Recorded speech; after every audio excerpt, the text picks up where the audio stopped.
Dr. Michael Harrison, one of Chicago's most respected and wealthiest surgeons, built his career and fortune on a relentless philosophy. Only patients who can pay deserve elite medical care. In his luxurious private hospital, he never made exceptions, never showed mercy to the less fortunate. But when a desperate mother bursts into his lobby holding an unconscious, bleeding girl, pleading for help to save her daughter's life, Michael coldly turns them away due to the lack of medical insurance. Just as he is about to eject the mother and daughter from his hospital, the injured child whispers words that make the powerful doctor pale and question everything he has ever believed in. What she reveals will change not only the destiny of 3 lives, but will forever transform the true meaning of being a hero. Hello. Before we begin, please subscribe to the channel and leave a like. At the end, please rate the story. I will be happy to respond to you in the comments. Now, let's get to the story. The alarm went off at 5:30 a.m., breaking the silence of the Georgian mansion in Lincoln Park. Dr. Michael Harrison opened his eyes with the precision of a Swiss watch, as if his body had already internalized the discipline that made him one of the most respected and feared cardiovascular surgeons in Chicago. At 45, Michael looked like a man who never let life catch him off guard. His gray hair was impeccably styled, his jaw firm, and his blue eyes seemed to calculate every situation as if it were a life-or-death operation. And for him, most situations truly were that he descended the Carrara marble stairs, his bare feet softly echoing on the cold floor. The $5 million mansion breathed opulence in every corner, from baccarat crystal chandeliers to carefully selected artwork adorning the walls. Like everything in his life, every detail had been calculated to send a message. Michael Harrison was a man who accepted nothing less than perfection in the gourmet kitchen. He made his espresso using an Italian machine that cost more than many people earned in a month. As the rich aroma filled the air, he flipped through the Financial Times and the Chicago Tribune, his eyes scanning the stock market numbers with the same focus he gave to an EKG. Excellent, he murmured when he saw his pharmaceutical stocks had risen 3% overnight. Money made money, and Michael Harrison knew exactly how to make that math work in his favor. After a shower in his black marble bathroom with a $20,000 shower system, Michael dressed carefully, knowing that appearance was a key part of success. A perfectly tailored Armani suit, handmade Italian leather shoes, a silk tie that cost more than many of his employees' weekly pay. He headed down to the underground garage, a climate-controlled space housing his personal collection. There, like jewels, were his red Ferrari 488 GTB, Porsche 911 Turbo S, Bentley Continental GT for more formal occasions, and his armored Mercedes-Benz S-Class, his everyday work vehicle. Sliding into the Mercedes, he felt the soft leather wrap around him like a warm hug. The engine purred, a sound that always calmed him. Control, power, precision. These were the pillars on which he had built his life. As he drove through the streets of Chicago, Michael reflected on the empire he had built. The Harrison Medical Center wasn't just a hospital. It was a statement. Located in the heart of the Gold Coast, the 17-story building was a monument to elite medicine, where every patient paid for the privilege of receiving the best care money could buy. Standards of excellence, he always said when asked about his restrictive policies. You can't offer first-class care if you dilute your resources with less appropriate cases. That philosophy had become his trademark. At Harrison Medical Center, there were no endless waiting lines, no crowded beds and hallways, no desperate chaos that characterized public hospitals. Here, every patient received personalized care, rooms that resembled 5-star hotel suites, and instant access to the best specialists in the country. Of course, this level of excellence came at a price only a small segment of the population could pay. Michael required premium insurance with a minimum coverage of $2 million or full upfront payment. No exceptions. No charity cases, no assistance programs. Business is business, he used to tell his partners. Feelings don't save lives. Adequate resources do. In Michael's eyes, his approach was not only justifiable, it was necessary. Public hospitals failed precisely because they tried to be everything to everyone. They diluted their resources, overburdened their staff, and in the end, offered mediocre care to all. He, on the other hand, offered exceptional care to those who had the wisdom and means to value true quality. The Harrison Medical Center had become an international benchmark. Doctors from around the world lined up to work there. Patients flew in from other countries to undergo surgery in its facilities. And Michael knew this was only possible because he had never, ever compromised his standards. As the Mercedes neared the hospital, Michael noticed unusual activity at the main entrance. A group of people held signs and shouted slogans he couldn't clearly make out through the armored glass and soundproof system of his vehicle. Protesters. Again, a wave of irritation washed over him as he watched the small group of about 20 people pacing the sidewalk in front of the building. Poorly made signs with phrases like, "Healthcare is a human right," and "Harrison, greed kills," fluttered in the cool October morning breeze. "Pathetic," he muttered, his lips curling into a look of disdain. Michael knew these types well. Idealists who didn't understand how the real world worked. People who thought good intentions were enough to solve complex problems. Who believed he, as a doctor, had some moral obligation to treat anyone who showed up at his door, regardless of their ability to pay. What they didn't understand or refused to understand was that modern medicine was a complex and expensive business. State-of-the-art equipment cost millions. Highly skilled professionals demanded salaries reflecting their expertise. First-class facilities required constant, costly maintenance. All of this had a price and someone had to pay it. Michael had chosen a sustainable model, patients who could properly pay for premium services. It was a simple, honest, and efficient equation. Unlike public hospitals, which lived in constant financial crisis, relying on government subsidies and funds that were never enough, the Harrison Medical Center was a profitable and stable enterprise. He pulled into the private parking entrance, where the security guard immediately recognized him and lifted the gate. In the rearview mirror, Michael saw the protesters stir as they noticed his arrival. Some pointed in the direction of his Mercedes, shouting things he didn't even bother to listen to. "Poor fools," he thought as he parked in his reserved spot, marked with a gold plaque, "Dr. Michael Harrison, Chief of Surgery." He knew these protests came with the price of excellence. Mediocre people always tried to bring down those who dared to hold higher standards. It was a dynamic he had learned to accept, perhaps even perversely embrace. He turned off the engine and stayed silent for a moment in the underground parking lot.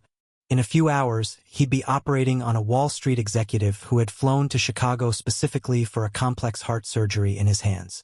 The procedure would bring the hospital around $800,000, and by the end of the day, another heart would be beating thanks to his skill. That's what mattered. Tangible results. Lives saved. Medical excellence. The protesters outside could shout all they wanted about social justice and human rights, but at the end of the day, when someone really needed the best medical care possible, they would come to the Harrison Medical Center. And Michael Harrison would be there with his skilled hands and brilliant mind, doing what he did best, saving the lives of those smart enough to value and properly pay for true medical excellence. The lobby of Harrison Medical Center radiated luxury in every detail.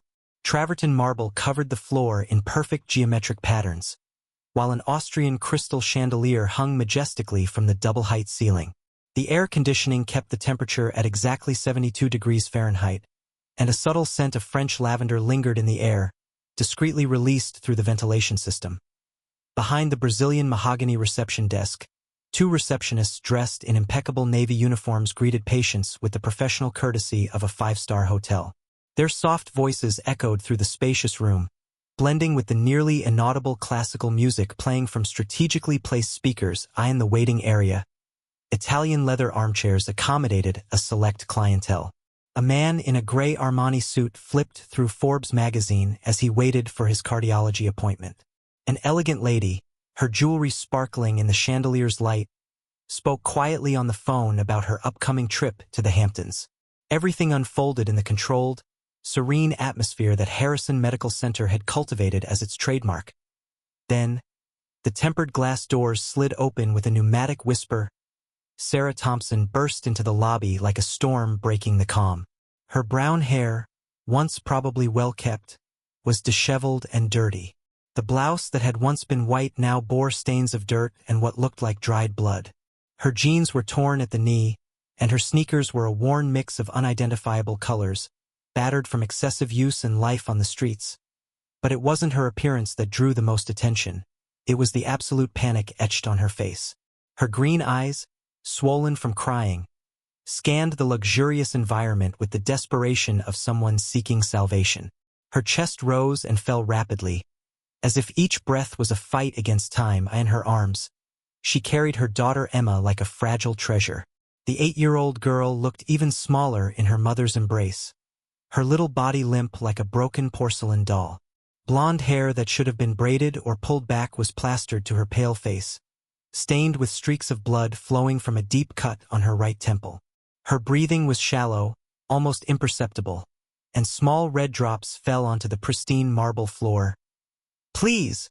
Sarah's voice tore through the elegant silence like a battle cry. "Please! Someone has to help my daughter."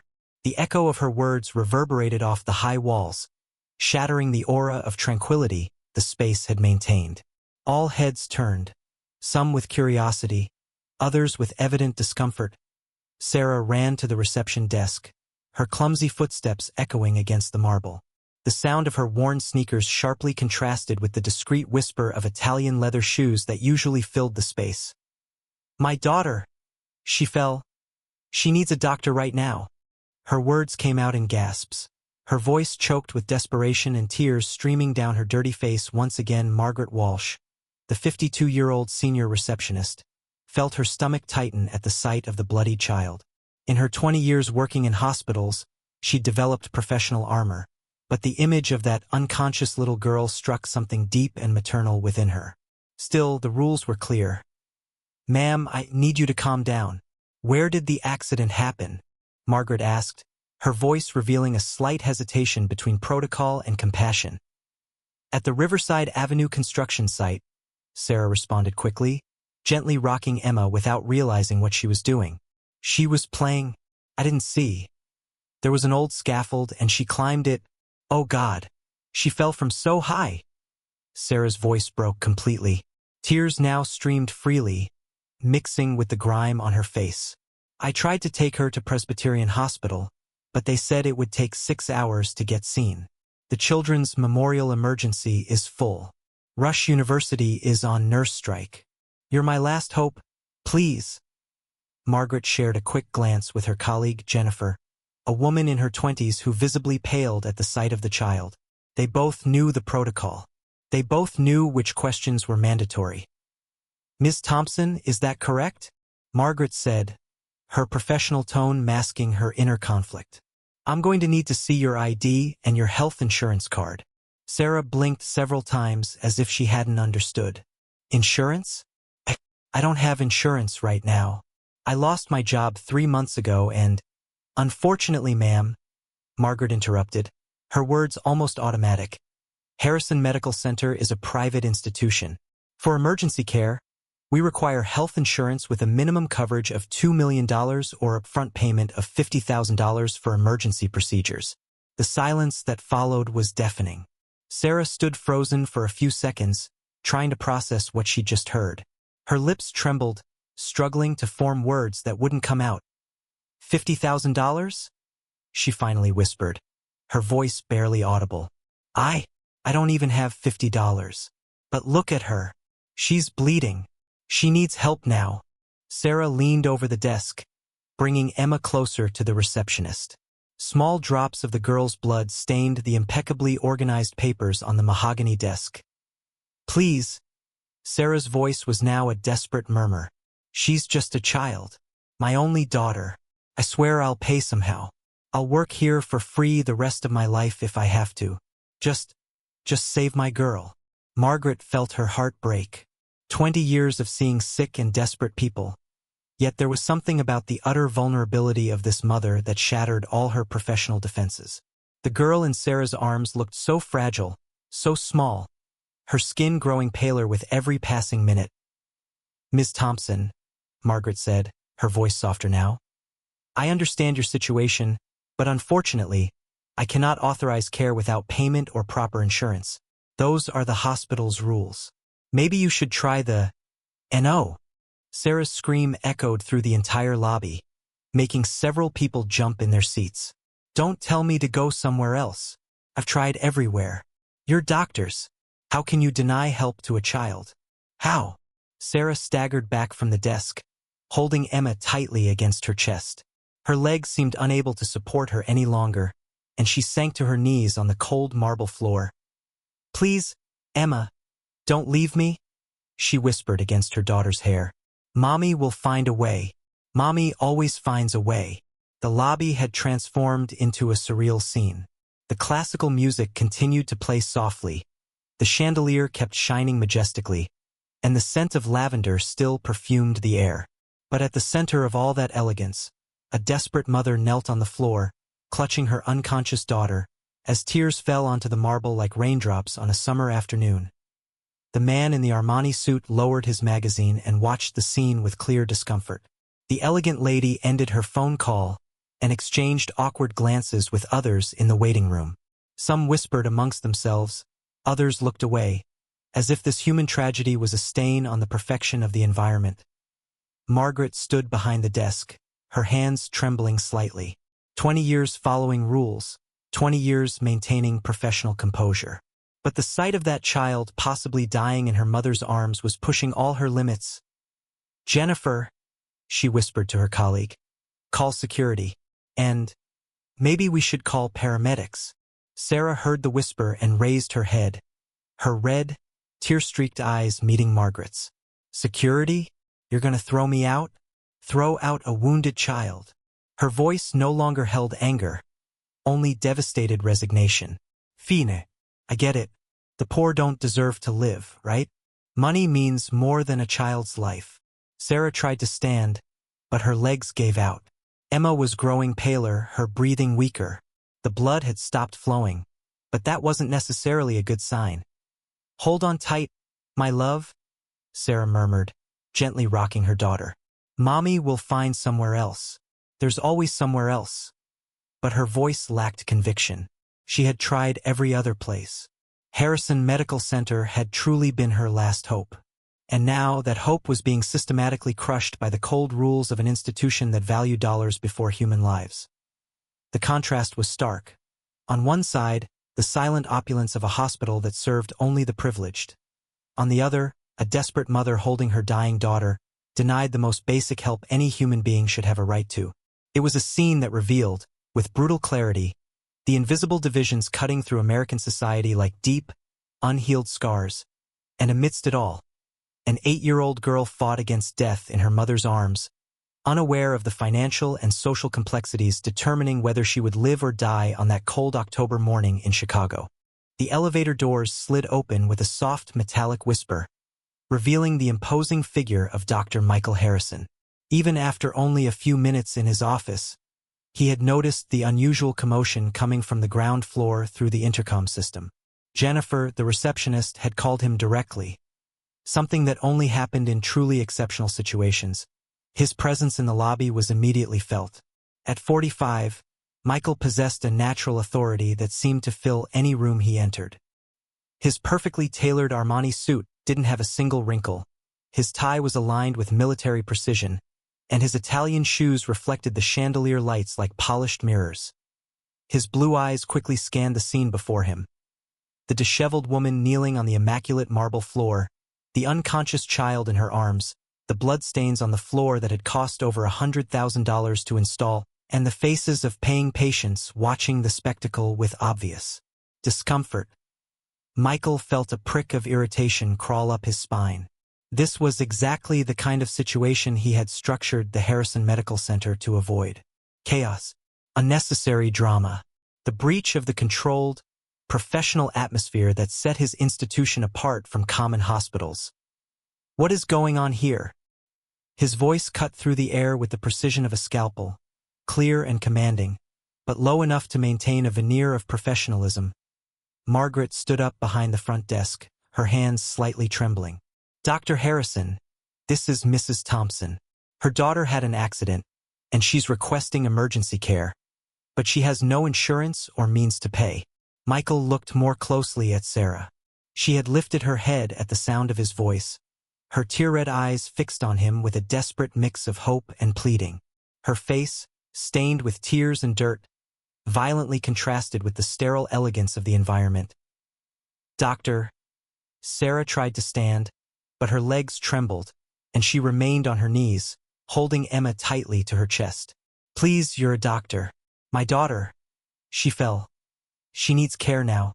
I know I don't have money, but... Mrs. Thompson? Michael interrupted, his voice professional but carrying a coldness that made some people in the waiting room shift uneasily in their seats. Harrison Medical Center is a private institution specializing in elite medical care. We are not a charity hospital. He took a few steps closer, his hands crossed behind his back in a posture he had perfected over the years. Authority without apparent aggression, control without direct confrontation. Our facilities, our equipment, our medical staff, all of this represents considerable investments that need financial support. We can't simply open our doors to anyone who can't afford the costs of our services. Sarah blinked several times, as if struggling to process the clinical coldness with which he spoke about her daughter's life. But she's a child. Her voice came out as a broken whisper. She's only 8 years old. Look at her. Please, just look at her. Michael lowered his gaze to Emma. The girl was too pale, her breathing shallow and irregular. He had seen hundreds of similar cases throughout his career. Traumatic brain injury, probably with intracranial bleeding. Without immediate treatment, her chances of survival dropped drastically with each passing minute. But Michael Harrison had learned long ago that feelings didn't save institutions. Misplaced compassion led to bankruptcy, and bankrupt hospitals saved no one. Mrs. Thompson, he continued, his voice steady and neutral. Cook County Hospital is only 12 miles from here. They have an emergency department equipped for cases like this. I suggest you take your daughter there immediately. 12 miles. Sarah repeated, her voice rising an octave. In Chicago traffic? That could take an hour. She might die on the way. Michael studied Sarah for a long moment. He saw the absolute desperation in her eyes, the way she held her daughter as if she could transfer her own life force to the child.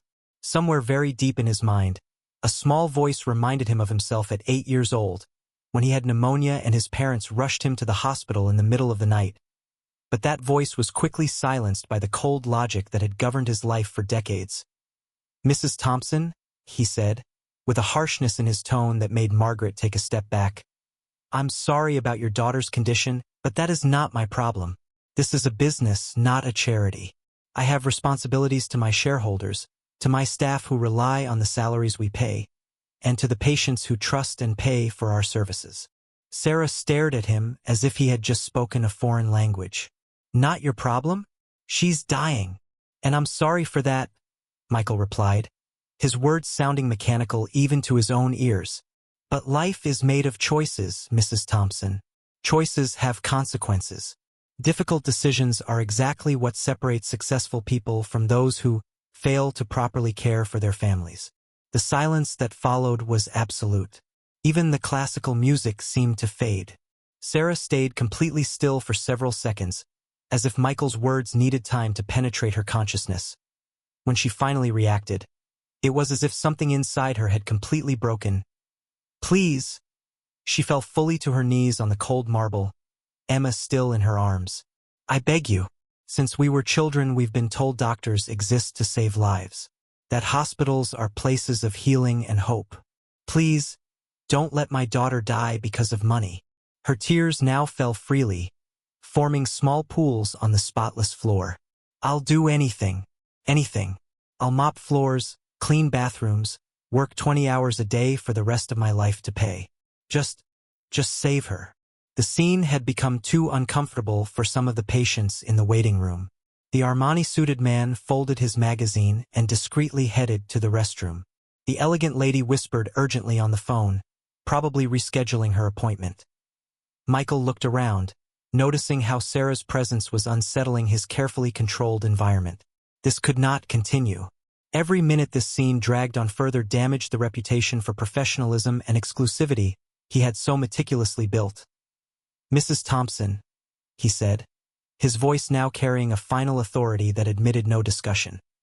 I understand this is difficult for you, but my decision is final. This hospital cannot treat your daughter. I suggest you stop wasting time here and take her to Cook County Hospital immediately. Sarah lifted her eyes to him, and Michael saw something die in that look. Hope, perhaps. Faith in humanity. Something fundamental extinguished in those green eyes, leaving only a hollow, resigned pain. "James?" Michael called, turning to the head of security who had quietly arrived during the conversation.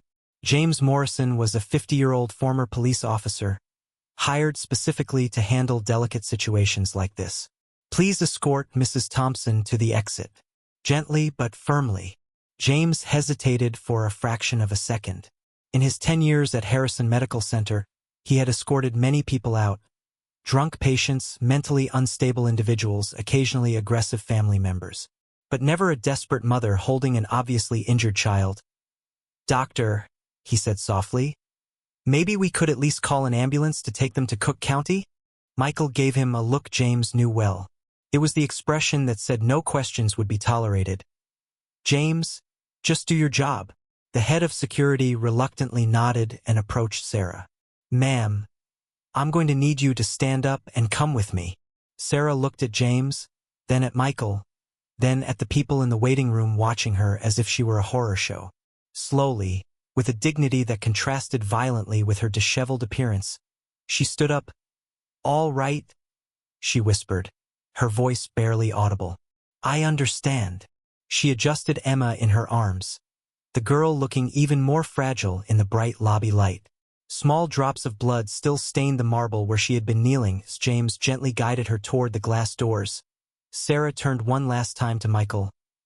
"Dr. Harrison," she said, her voice now strangely calm, "I hope you never find yourself on the other side of these doors, begging for compassion that doesn't exist." Michael said nothing. He kept his neutral expression until the doors closed behind them. Then he adjusted his tie, checked his Rolex. Only 15 minutes until his first surgery of the day, and turned to return to the elevator. That's when he noticed the looks. Margaret was staring at him with an expression he had never seen before. It wasn't exactly disapproval, but there was something. Disappointment. Jennifer had returned to her computer, but her fingers hovered motionless over the keyboard, as if battling troubling thoughts. Dr. Patricia Williams, head of pediatrics, who had come down to grab some forms, was standing near the reception desk. She watched Michael with eyes he couldn't quite read, but they definitely didn't hold her usual professional admiration. "Is there a problem, Dr. Williams?" he asked, his voice regaining its usual authority. Patricia studied him for a long moment before replying. "No problem, Dr. Harrison. Just reflecting on why we became doctors." She turned and walked back toward the elevator without waiting for a response. Michael felt a prick of irritation. Patricia had always been overly sentimental, in his opinion. She was a good doctor, but allowed emotions to interfere with her professional judgment. Exactly the kind of weakness that led hospitals to bankruptcy. He pressed the elevator button, ignoring the uncomfortable silence that had settled in the lobby. When the doors opened, he stepped in without looking back as he ascended to the 15th floor. Michael forced his mind to focus on the surgery ahead. Mr. Jonathan Blackwood, CEO of a biotech company, needed a triple bypass surgery.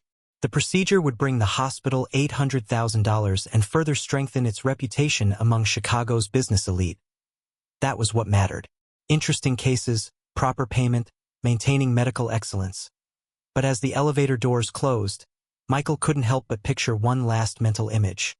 An 8-year-old girl, paper white, breathing weakly in the arms of a desperate mother. He shook his head, pushing the thought away.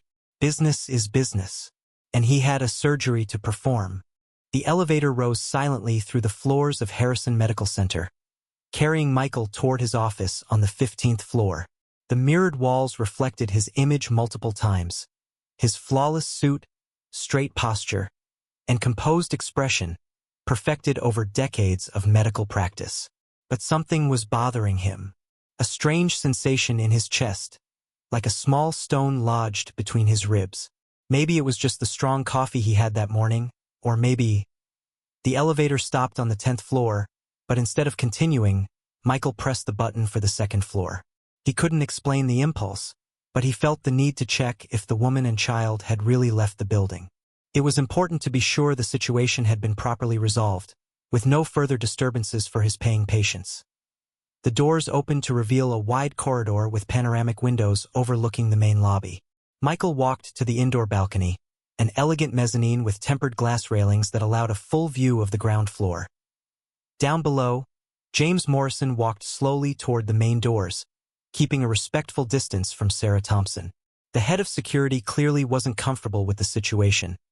His shoulders were tense, and he kept glancing back, as if expecting someone to change their mind about the orders he had been given. Sarah moved as if in a trance. Her steps were mechanical, without real direction, as if she were on autopilot while her mind processed what had just happened.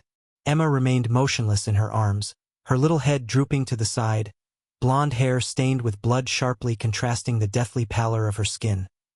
Michael observed the scene with the same clinical objectivity he used to analyze X-rays. The child was clearly in critical condition. Prolonged unconsciousness after head trauma was always alarming. There was likely intracranial bleeding, possibly a fracture of the temporal bone. With immediate treatment, the chances of full recovery were good. Every minute passed without medical intervention decreased those chances exponentially. But that wasn't his responsibility. He had made the right decision from a business perspective. Cook County Hospital had all the necessary resources to treat the child. The delay in transport was unfortunate, but then it happened. Sarah was almost at the glass doors when she stumbled slightly, causing Emma to shift in her arms. The movement must have caused enough pain to break through the girl's unconsciousness because she groaned softly.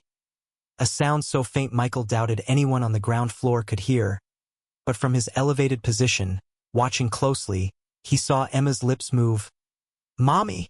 The tiny voice floated through the lobby, as weak as a butterfly's breath, but audible in the tense silence that had settled after the confrontation.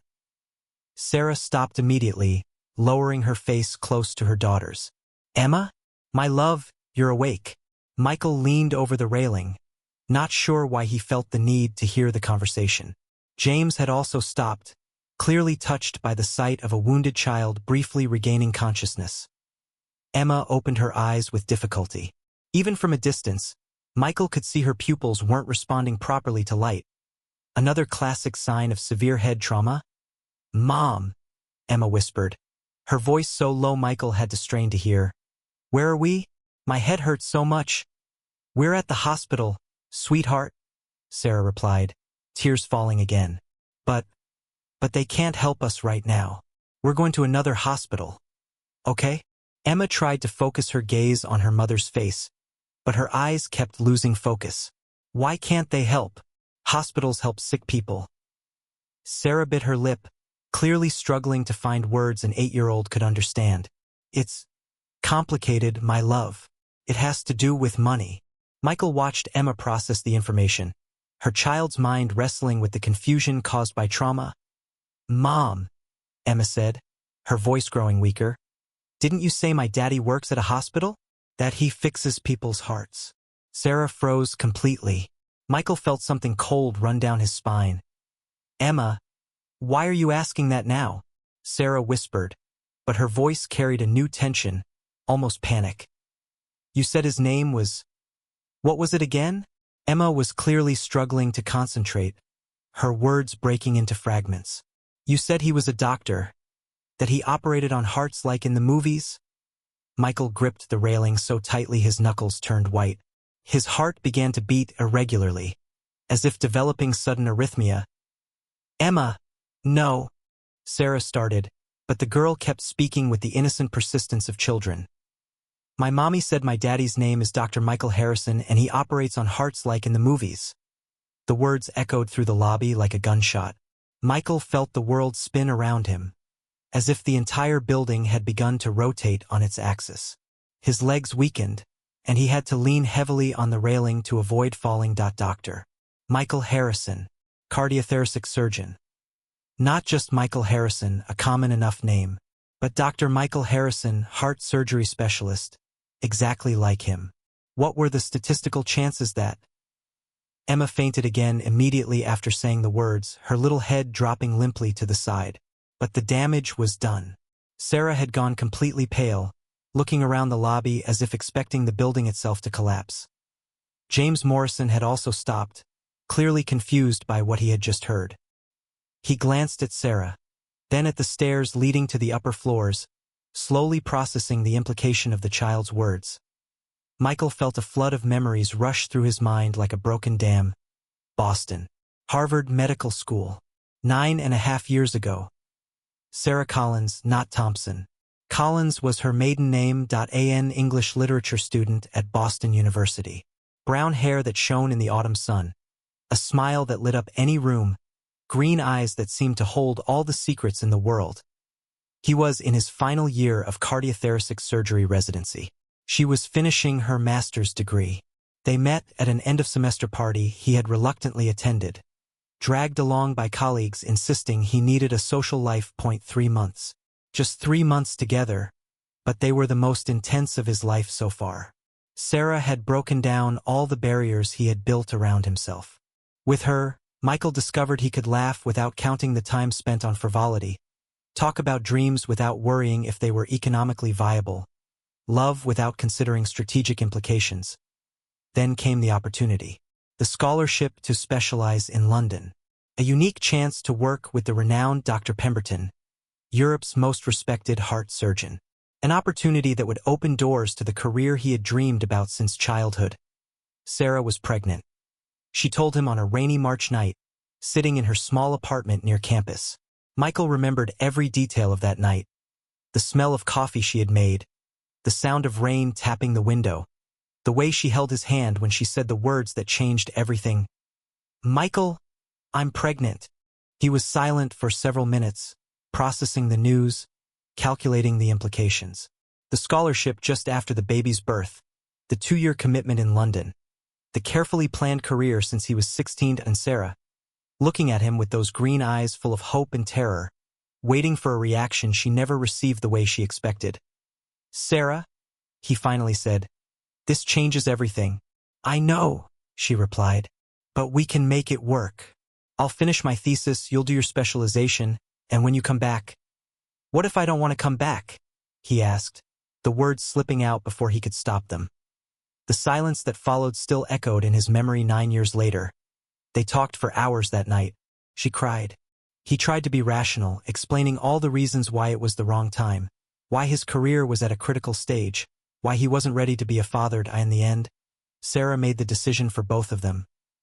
"Okay, Michael," she said, wiping away tears. "I understand. Your career is important. Go to London.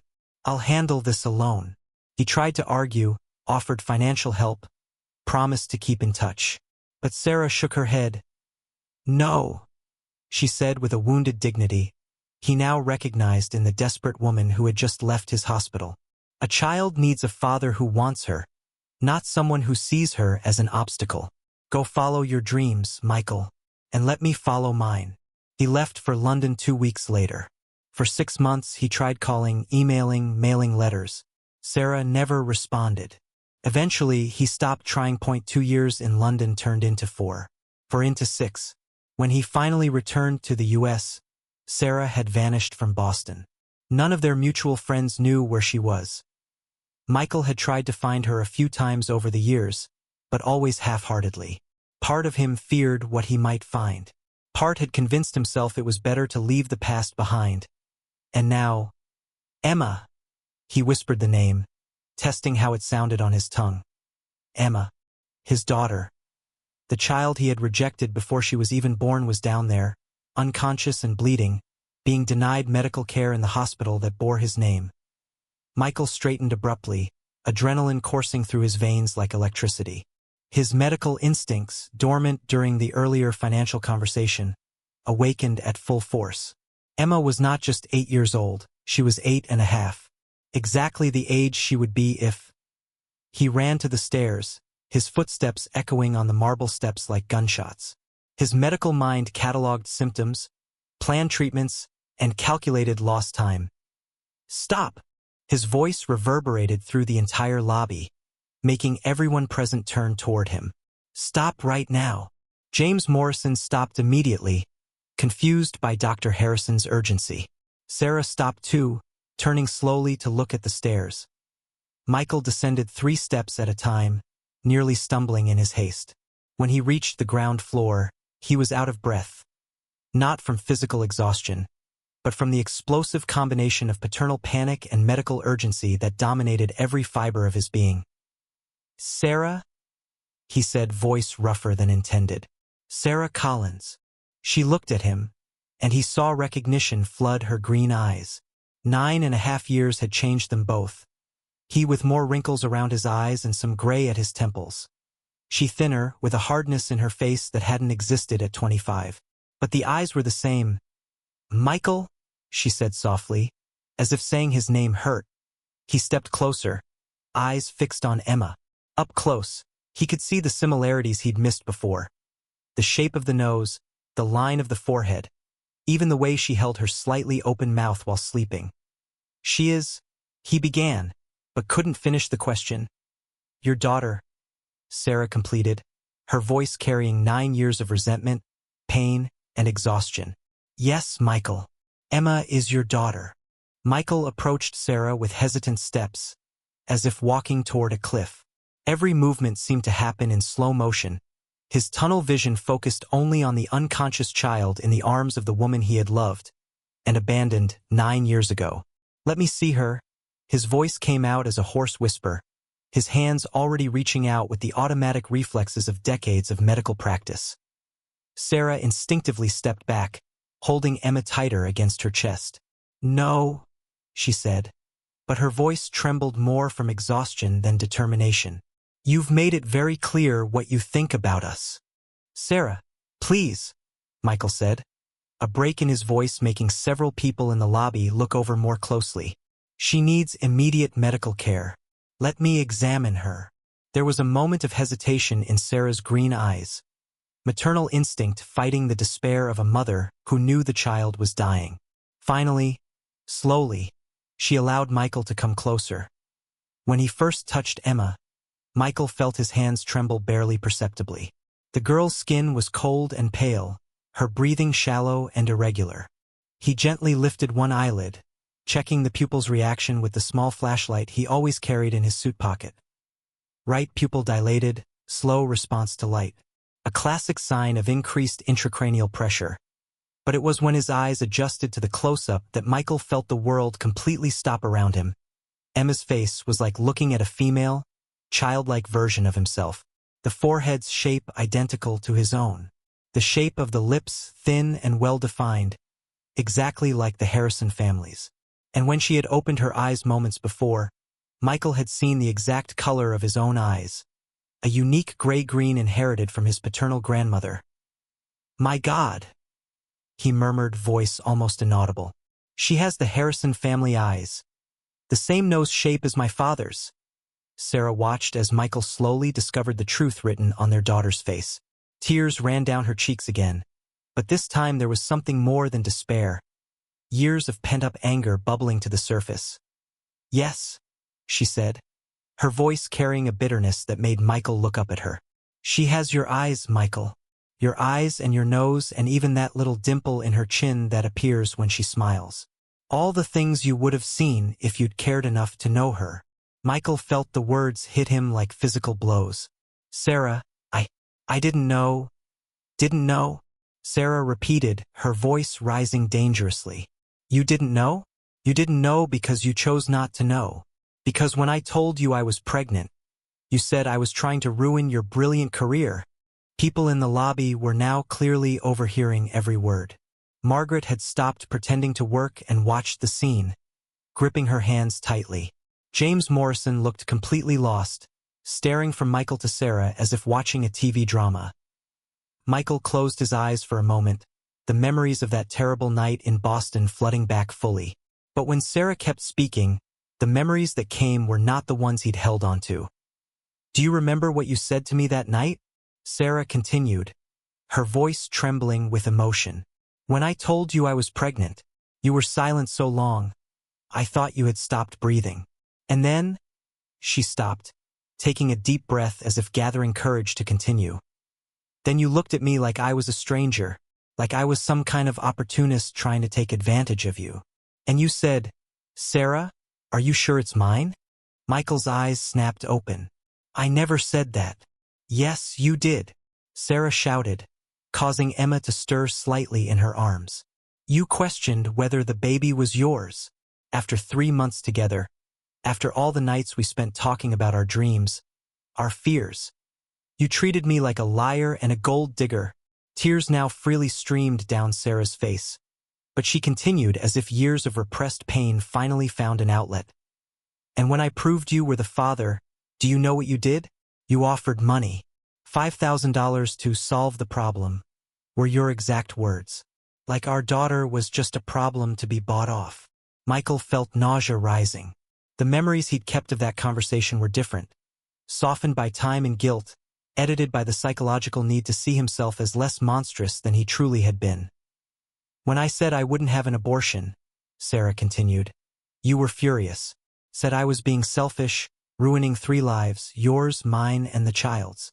Said a child needed a stable home and that you weren't ready to be a father. Sarah laughed, but it was a bitter sound without humor. And then you offered more money. $10,000 for me to disappear quietly. For me to never look for you again. Never use your name. Never exist in your perfect, planned life. Michael vaguely remembered the conversation, but not like this. Not with the clinical cruelty Sarah described. Or maybe he remembered, but had spent years convincing himself he had been kinder, more understanding. Sarah, I was young, under enormous pressure with residency. He began, but she interrupted. You were young? I was young too, Michael. I was 25, finishing my master's thesis in English literature, with my whole life planned out. But do you know the difference between us? Emma whimpered softly, and Sarah immediately started rocking gently, a mother's instinctive movement.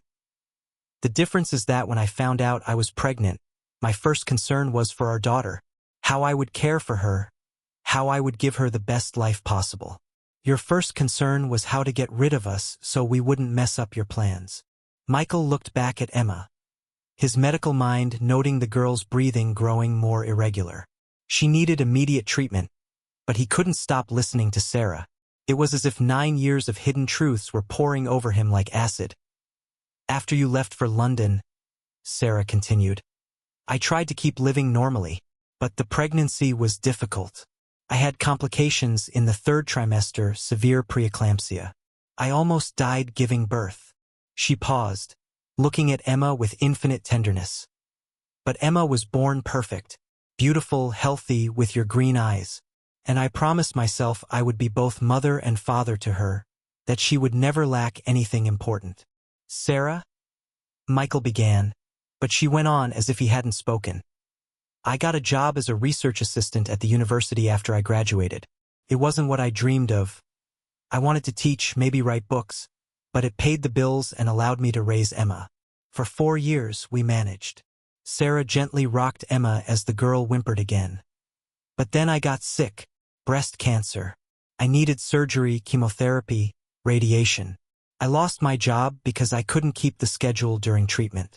The insurance covered part of the medical care but not the living expenses. Michael felt a tightness in his chest. You had cancer? When? 2 years ago, Sarah replied, her voice growing weaker. Emma was 6. I tried to hide how sick I was, but kids notice everything. She started having nightmares, thinking I was going to die and leave her alone. But you recovered, Michael said, almost a question. Physically, yes. After 2 years, the doctors say I'm in remission. But financially, we never got back on our feet. We lost the apartment, had to sell everything we owned. For 6 months, we lived in the car. Michael looked at Sarah with growing horror. In the car? With Emma? I did my best to make it seem like an adventure, Sarah said, her voice breaking. I told her we were camping, exploring different parts of the city. But Emma's smart, Michael. She knew something was wrong. Sarah wiped tears with the back of her free hand. Finally, we got a spot at a shelter for single mothers. It's not much, but it's a roof over our heads and Emma can go to school. I work cleaning offices at night after she's asleep, and I take odd jobs during the day when she's at school. Michael felt as if crushed by a hydraulic press. Every word Sarah said added more weight to the crushing guilt growing in his chest. Why didn't you ever reach out to me? He asked, voice almost inaudible. When you got sick, when you lost the house, why didn't you tell me? Sarah looked at him as if he'd asked the dumbest question in the world. Reach out to you? Michael, You offered me money to disappear from your life. You made it clear you didn't want to know about me or our daughter. Why would I drag Emma through the humiliation of being rejected by her own father? She adjusted Emma in her arms, the girl looking even more fragile in the harsh lobby light. Besides, where was I supposed to look for you? You moved from Boston to London, then to New York, then to Chicago. I knew because Emma sometimes asked about her dad, so I Googled you occasionally, saw photos of you in medical magazines, receiving awards, performing groundbreaking surgeries. Sarah laughed again with that bitter sound. You built exactly the life you dreamed of, your own hospital, fame, fortune, the American dream, and I was happy you made it even while hating you, because at least one of us achieved their dreams. Michael glanced around the expensive lobby designed to impress wealthy patients, then back at the ragged woman holding his dying daughter, and felt a shame so deep it physically hurt. Sarah, I'm sorry, he said, but the words sounded hollow even to his own ears. I'm sorry for everything. How I treated you, for abandoning you too, for not being there when you needed me. Your apologies aren't going to save Emma now, Sarah said, her voice gaining a desperate urgency. She's dying, Michael. Your daughter is dying. And 10 minutes ago, you told me it wasn't your problem. The brutal irony hit Michael like a freight train. He had spent 9 years convincing himself he'd made the right decision abandoning Sarah and the pregnancy. He had built a whole philosophy of life around the idea that emotions and personal sacrifices were obstacles to success. And now, his own daughter, the child he had rejected even before she was born, was dying in his arms while he looked on, paralyzed by the enormity of his own cruelty. Emma whimpered again, more weakly this time, and Michael saw her eyelids flutter as if she were fighting to come back to consciousness. Mommy. Emma's tiny voice was almost inaudible. Am I still dreaming? Or is that man over there? Shoo, my love, Sarah whispered, kissing her daughter's forehead. Don't speak now. Save your strength. But Emma had opened her eyes and was looking directly at Michael. For the first time, father and daughter consciously met each other's gaze. It was like looking into a mirror reflecting the last 9 years of the life he had lost. Every birthday not celebrated. Every first word unheard. Every night she had asked about the daddy who never showed up. Are you my daddy? Emma asked, her childlike voice carrying a hope so pure it broke something inside Michael's chest. He couldn't speak. He just nodded, tears streaming down his face for the first time in years. I knew you'd come, Emma whispered, a small smile appearing on her pale face. My mommy said you were a very important doctor who saves people. I knew you would come save us. And then she fainted again. Michael looked at his unconscious daughter, then at Sarah, then at the lobby full of patients watching the most dramatic scene the Harrison Medical Center had ever witnessed. In that moment, everything he had built, his reputation, his success, his life philosophy, crumbled like a house of cards in the rain. None of it mattered if he lost Emma now, especially knowing that losing her would be a direct result of his own actions, both 9 years ago and 10 minutes ago. James, he shouted at the head of security, his voice carrying a desperate authority that made everyone in the lobby pay attention. Get a stretcher from emergency. Now! Then he turned to Sarah, and she saw something in his eyes she had never seen during the 3 months they spent together 9 years ago. Absolute vulnerability. Sarah, he said, his voice breaking. Forgive me for everything, and let me save our daughter. Michael burst through the double doors of the emergency room like a man possessed, shouting orders before he had fully crossed the threshold. On-call neurosurgeon now. I want Dr. Patricia Chun here in 2 minutes. And get me a full anesthesia team. Find Dr. Williams if he's still in the building. The nurses moved with the trained efficiency of professionals who knew this was a real emergency. Michael had placed Emma on a stretcher that James had rushed in from the emergency department, and now he was pushing it down the halls as if he were carrying his own life. Patient status! Dr. Rebecca Martinez, the emergency doctor on duty, ran alongside the stretcher, already visually assessing Emma. Girl, 8 years old, severe traumatic brain injury from a domestic accident, Michael reported, his medical voice kicking in even as his paternal heart shattered. Prolonged unconsciousness, dilated right pupil, Signs of increased intracranial pressure. Suspected subdural hematoma. Sarah ran behind them, her legs trembling from exhaustion and terror. The hospital that had felt so cold and hostile 20 minutes ago had transformed into a medical emergency machine, every ounce of attention focused on her daughter. "Surgery room 3 is free," a nurse shouted from the central desk. "Dr. Chun is on her way, coming up from the parking garage. I want a CT scan before anything else," Michael ordered, pushing the stretcher toward radiology. "And prepare 2 units of O-negative blood as a precaution." Throughout the swift journey down the corridors, Michael kept one hand on Emma's forehead, checking her temperature and watching her breathing. Every irregular breath made his own heart skip a beat. In the CT room, as Dr. Rodriguez, the radiologist, prepared the machine, Michael finally stopped for a moment and really looked at Emma. She looked even smaller and more fragile under the clinical lights, her blonde hair spread around her head like a helpless halo. "Michael?" Sarah appeared beside him, her voice a hoarse whisper. "Is she going to be okay? Tell me she's going to be okay." Michael wanted to lie, to give her the reassurance she needed to hear. But 9 years of guilt had taught him that lies only deepen wounds. "I don't know," he said honestly. "The next few hours will decide everything." The CT scan revealed exactly what Michael feared: a significant subdural hematoma on the right side of the brain, causing midline shift and compression of vital brain structures. It was exactly the type of injury that required immediate surgical intervention. "We're taking Emma to surgery now," he told Sarah as the stretcher was pushed down the halls toward the operating center.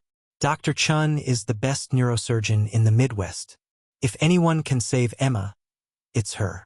Sarah held Emma's hand for a moment before the surgery room doors closed between them. "My love," she whispered. "Daddy's here now. He's going to take care of you." Michael stopped abruptly, hearing the words. She knows I'm her father?" Sarah nodded, tears running down her cheeks. "I told her when she was 3, after she started asking why every other kid had a dad but she didn't. I said you were a very important doctor, saving lives in faraway places and couldn't be with us." "But why did you say that?" Michael asked, guilt swelling even more. "I didn't deserve." "Because she deserved to have a father she could be proud of," Sarah interrupted. "Even if it was a lie." Dr. Patricia Chun arrived running, still in casual clothes. She had been called in from home on a Saturday afternoon. She was a petite woman in her 40s with a reputation as the most skilled neurosurgeon within 300 miles. "Michael, what do we have?" she asked, already fully focused as Michael explained the case. Sarah watched the transformation taking place in him. In minutes, the emotionally shattered man who had begged for forgiveness in the lobby became the legendary Dr. Harrison. Focused, precise, commanding with natural authority. "I'm going to operate with you," he said to Dr. Chun, but she shook her head. "Michael, you know I can't let you operate on your own daughter. Basic medical protocol." "Patricia, please," he said, desperation in his voice. "I need to be there. I need to do something to help her." Dr. Chun looked at him for a long moment, then nodded slowly. "You can observe as a consultant, but I'm the one performing the surgery. And if your emotions interfere with the operation at any point, you leave immediately." The prep for surgery took 45 minutes that felt like forever. Michael spent the time explaining each step to Sarah, both to calm her and to keep himself focused. When he finally entered the operating room, wearing surgical scrubs for the first time in 8 months, Michael felt a strange mix of familiarity and dread. He had operated for 15 years, saved hundreds of lives, but never stepped into a surgery room with so much personally at stake. Emma looked even smaller on the operating table. Her head was shaved and prepped, surgical lights creating a bright circle around the field. The heart monitor showed an irregular rhythm, not dangerous yet, but signaling the stress her tiny body was under. "First incision," Dr. Chen announced, her calm voice contrasting with the tension in the room. Michael watched every move, his hands involuntarily mimicking the gestures he would make if he were operating.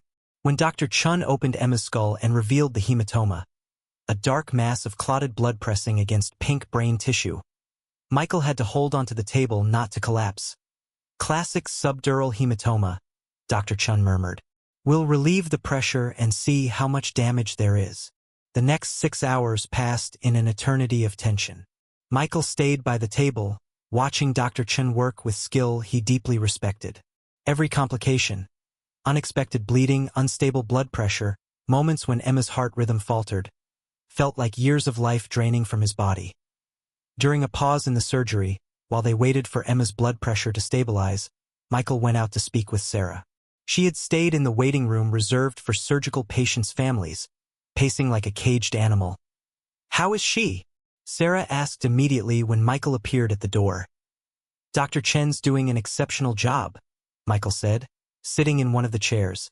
"We removed the hematoma, and the pressure in her brain has dropped significantly." Sarah sat beside him, and for a moment they shared a silence, bound by worry for their daughter. "Sarah?" Michael said finally, his voice hesitant. "Tell me about her, about Emma. I lost everything. I don't know anything about my own daughter." Sarah looked at him for a long moment, as if deciding if he deserved to know. Finally, she began. "She's extraordinary," Sarah said, a small smile appearing on her face for the first time that day. "Smarter than you can imagine. She was reading before she was 4. Not because I pushed her, but because she was curious about everything." Michael leaned forward, absorbing every word like drops of water in the desert.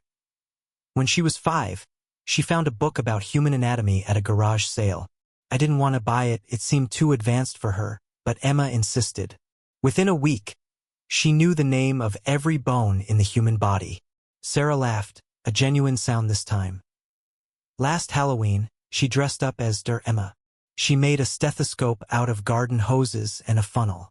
Spent the whole night examining other kids, diagnosing them with things like too much candy syndrome and chronic fantasy condition." Michael smiled through tears. "She wants to be a doctor?" "That's all she talks about," Sarah confirmed. "Says she wants to be a doctor like Daddy to help sick people.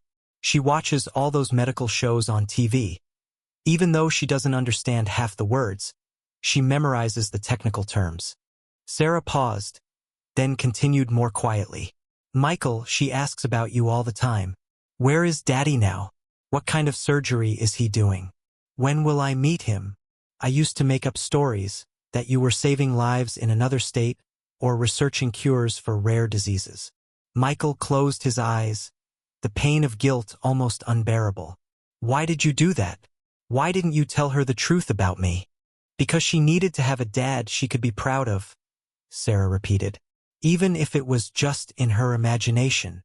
They were interrupted by Dr. Chen, who appeared at the door still wearing surgical scrubs. "The surgery was successful," she announced, and Michael felt his knees almost buckle with relief. "We removed the entire hematoma, and there's no visible permanent brain damage." "Is she going to be okay?" Sarah asked, standing up quickly. "The next 2 days will be critical," Dr. Chen explained. "We're keeping her in an induced coma to let her brain recover without extra stress. But all signs are positive. Emma is a strong girl." Sarah collapsed into a chair, covering her face with her hands as she sobbed with relief. Michael looked at Dr. Chen with deep gratitude. "Patricia, thank you. Not just as a colleague, but as a father. You saved my daughter." "Michael," she said quietly, placing a hand on his shoulder. "In 15 years working together, I've never seen you this emotional during surgery. You were crying through half of it." Michael nodded. "I was." "Want to tell me what really happened here today?" Dr. Chen asked. Michael looked at Sarah, still crying with relief, then back to his colleague. "Today I found out I have a daughter," he said simply. "And I almost lost her because of my own arrogance and greed." Dr. Chen nodded slowly. "Well, now you have a second chance.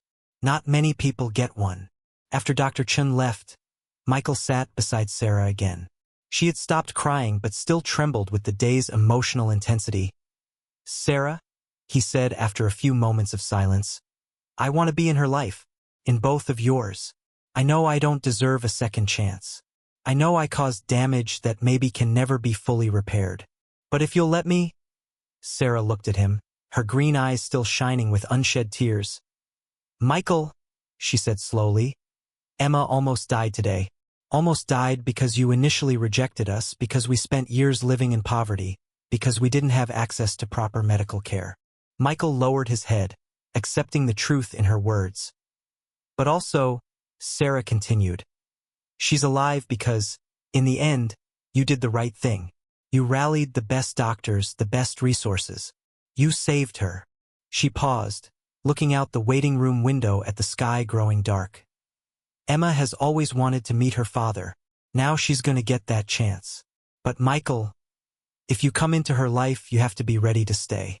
She's already been abandoned once. I can't let that happen again. I promise, Michael said, his voice full of emotion. I promise I'll never abandon you again, no matter what. Sarah nodded slowly. Then we'll see how she does over the next few days. And if Emma fully recovers, we can talk about how you can be part of her life. At that moment, a nurse appeared at the door. Dr. Harrison? Emma is being transferred to the pediatric ICU. You can see her now, but only for a few minutes.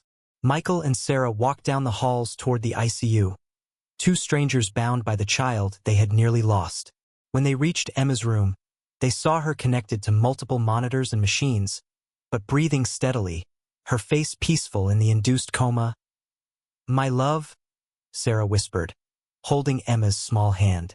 Daddy's here now, just like you always wanted.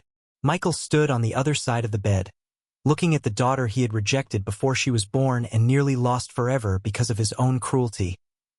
Emma, he said softly, his voice breaking, I'm your father, and I promise that if you wake up, I will spend the rest of my life making up for the last 9 years. He gently touched Emma's free hand, and for an absurd moment, he thought he felt a slight squeeze in return.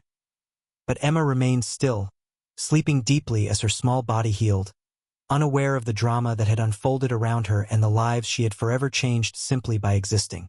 Michael hadn't left the pediatric ICU in 72 hours. The nurses stopped trying to convince him to go home by the second day when they realized he simply ignored any suggestion of leaving Emma's side.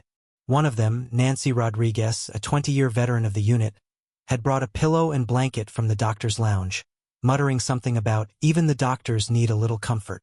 The synthetic leather chair next to Emma's bed had become Michael's new office. He instructed Margaret to transfer only absolutely urgent calls to his cell phone and to cancel all his appointments for the next few days. For the first time in his career, something was more important than work. Sarah arrived every morning at 7 o'clock, when the nursing shift changed and visitors were allowed. She'd only returned to her shelter to shower and grab some clean clothes, but spent the rest of the day at the hospital. The two had developed an odd but comforting routine. She sat in the chair across from Emma's bed, and they spoke in hushed tones about their daughter. Emma's always been fascinated by colors, Sarah said on the morning of the third day, watching Emma connected to the monitors. When she was 4, she found a set of crayons abandoned in the park. Just 6 basic colors, most broken. But Emma treated those little crayon pieces like treasures. Michael shifted in the chair, his muscles aching from the lack of real rest. Does she like to draw? She's a natural artist, Sarah replied, a sad smile crossing her face. She draws what she sees, people, and sometimes things from her imagination. She has a notebook I bought at a dollar store. It's her most precious possession. Sarah hesitated, then continued quietly. When things got really tough financially, Emma started making drawings and trying to sell them on the street. I didn't know at first. She said she was playing in the park after school. But what she was doing was sitting on the corner near the public library with her drawings spread on a newspaper. Michael felt the familiar tightness in his chest that had become a constant over the last 3 days. How old was she? 6, Sarah whispered. 6 years old, Michael. She sold drawings of flowers, houses, happy families for 25 cents each to help pay for food. Michael closed his eyes, trying to process the image of his 6-year-old daughter sitting on a street corner, selling childlike art to survive while he earned thousands of dollars an hour performing elective surgeries. How did you find out? Mrs. Patterson, the librarian, told me. She had been watching Emma for weeks, worried. She said Emma always talked about her important daddy who saves people whenever anyone asked where her parents were. Sarah wiped a tear that had started to fall. When I confronted Emma, she didn't deny it. She just said very seriously, "Mommy, you're working very hard."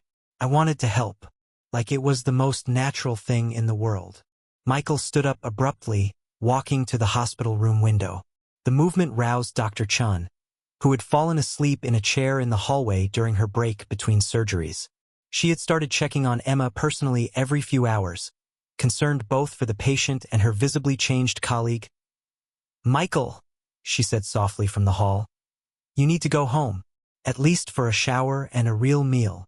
"I can't," Michael answered without turning from the window. "What if she wakes up and I'm not here?" "She's in an induced coma," Dr. Chan said patiently. "We're not planning to wake her up for at least another 12 hours. Go home. Come back refreshed." Sarah looked at Michael with understanding. "Michael, Dr. Chun is right. You need to take care of yourself too." Michael turned to Sarah, his eyes bloodshot from lack of sleep and accumulated tears. "Sarah, when Emma wakes up, what am I going to say to her? How do I explain 9 years of absence? How do I justify letting you and her suffer while I built my perfect life?" Sarah stepped closer to him, hesitating for just a moment before placing a hand on his arm. "You know what she's going to say when she wakes up?" Sarah asked softly. "She's going to say, 'Hi, Daddy. I knew you would come.' Because to Emma, you never abandoned her. You were always the hero daddy who was busy saving other people." Michael shook his head. "But I did abandon her. I abandoned both of you. The fact that you lied to protect me doesn't change that." "No," Sarah said firmly. "But it gives you a chance to be the father she always believed you were." They were interrupted by Nancy, the nurse, who had been quietly monitoring Emma's vitals. "Her vital signs are getting stronger," Nancy reported. "Dr. Chun, you might want to consider starting the wake-up process earlier than planned." Dr. Chun entered the room and checked the monitors herself. "You're right. Her brain activity is increasing naturally. Michael, this is good news. Her body is ready to come out of the coma." Michael returned immediately to Emma's bedside. "Does this mean she's going to be okay?" "All signs point to a full recovery," Dr. Chun confirmed. "Some headaches at first, maybe some dizziness, but no apparent cognitive damage. Your daughter is remarkably resilient." After Dr. Chun left, Michael and Sarah sat silently for several minutes, both watching Emma's face for any sign of waking. "Sarah," Michael said finally, "tell me more about her, about both of your lives. I need to understand what I missed, what I caused." Sarah took a deep breath, bracing herself for painful memories. "After you left Boston, I tried to keep life normal for as long as I could. I finished my dissertation while I was pregnant and earned my master's degree in English literature 2 weeks before Emma was born." She looked at Emma's sleeping face. "The birth was complicated. Preeclampsia, like I mentioned before. I was in labor for 18 hours. Then my blood pressure spiked dangerously. They had to do an emergency C-section." Michael winced. "Were you alone?" "Yes," Sarah said simply.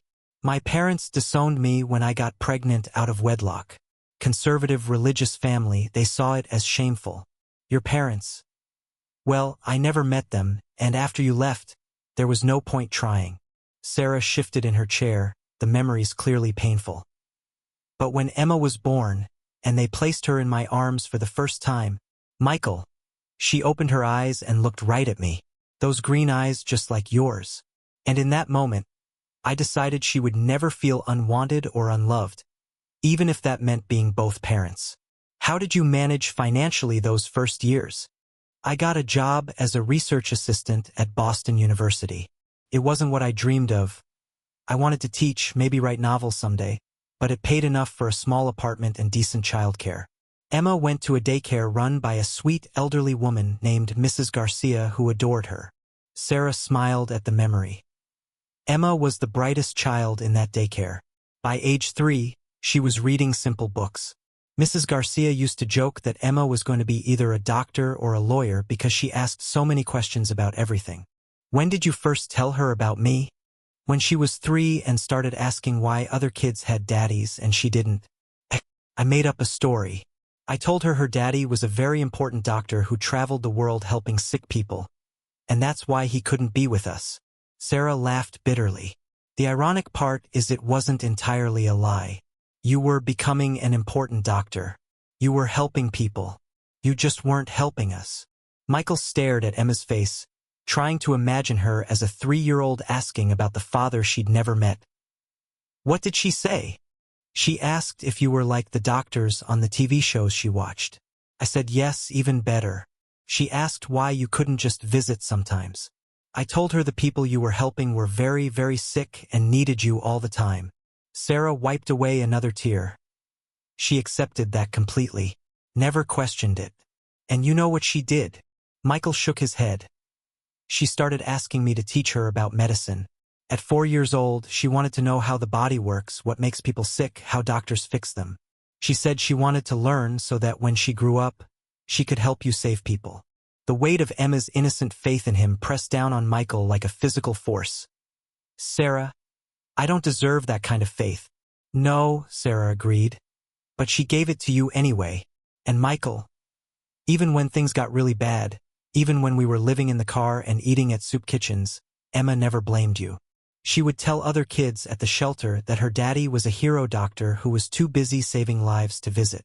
Michael buried his face in his hands. How did you end up homeless? Sarah was quiet a long moment before answering. The cancer diagnosis came suddenly. I'd noticed a lump but ignored it for months because we didn't have health insurance and I couldn't afford a doctor. By the time it was diagnosed, it was stage 3. She looked at Emma. The treatment was aggressive. Surgery, chemotherapy, radiation. I lost my job because I couldn't keep reliable hours. The medical bills, even with charity care, were overwhelming. I had to sell everything we owned just to keep up with rent for a few months. What about government assistance? There was some, but not enough. And the applications, the waiting lists, the bureaucracy. When you're fighting for your life and trying to care for a 6-year-old, navigating social services becomes nearly impossible. Sarah's voice grew very soft. The day we got evicted, Emma helped me pack our stuff into garbage bags. She was 7 years old, and she told me it was okay, that we were going on an adventure. She made up songs during the drive to the shelter to try to make me feel better. Michael stood again, the pain of hearing this almost unbearable. Sarah, why didn't you try to find me then? Set aside everything that happened between us. Emma needed help. You needed help. Sarah looked at him in surprise. Michael, you had offered me money to disappear from your life. You made it very clear you wanted nothing to do with us. Pride aside, what made you think you had changed your mind? But if I had known... If you had known what? Sarah interrupted, her voice rising slightly. That your biological daughter was homeless? That she was sick from malnutrition? That she cried herself to sleep wondering why Daddy couldn't take a break from saving other people to help her and Mommy?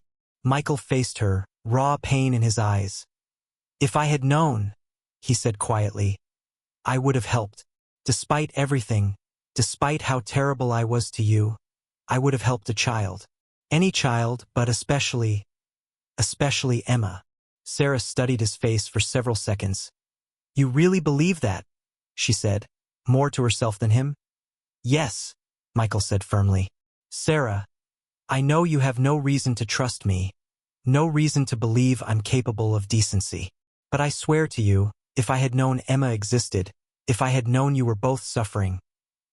But you didn't want to know, Sarah said gently. That was the point.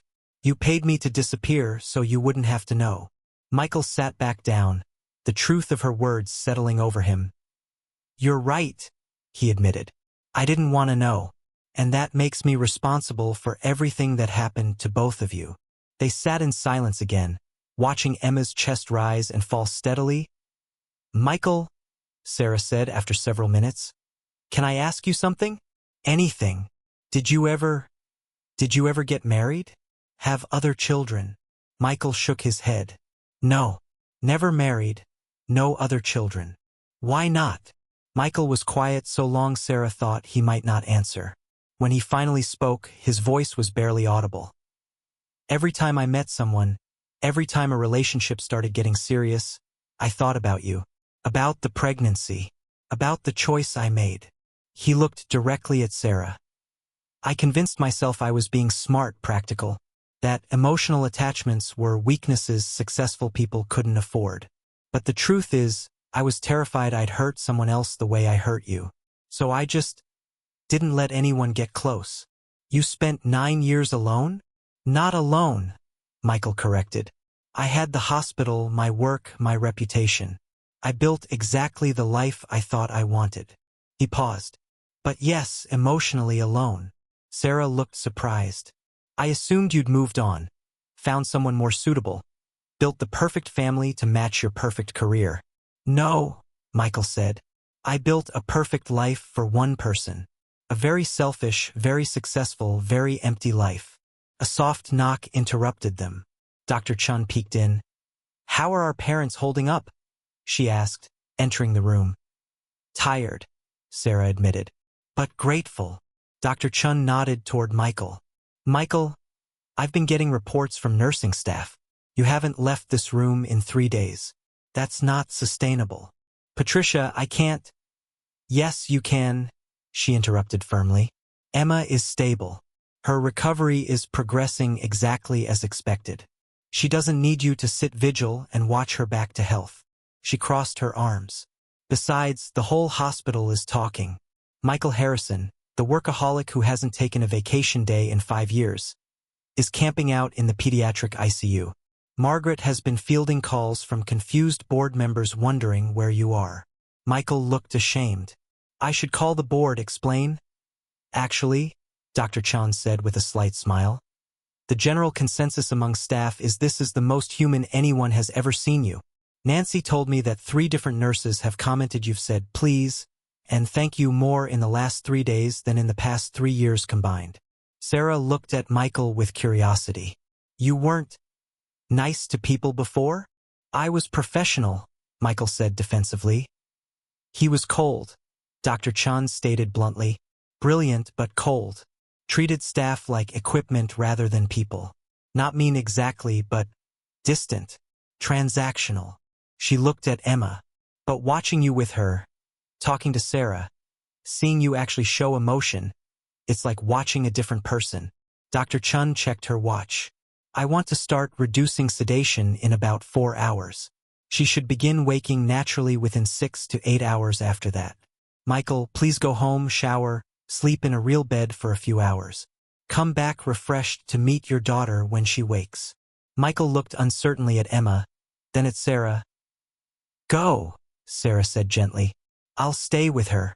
If anything changes, if she starts waking early, I'll call you immediately. Promise? Michael asked, his voice almost childlike in need of reassurance. I promise, Sarah said. Michael, she's going to wake up. And when she does, she's going to need the best version of you, not the exhausted, guilty version. Finally, reluctantly, Michael gathered his jacket and prepared to leave. At the door, he turned back.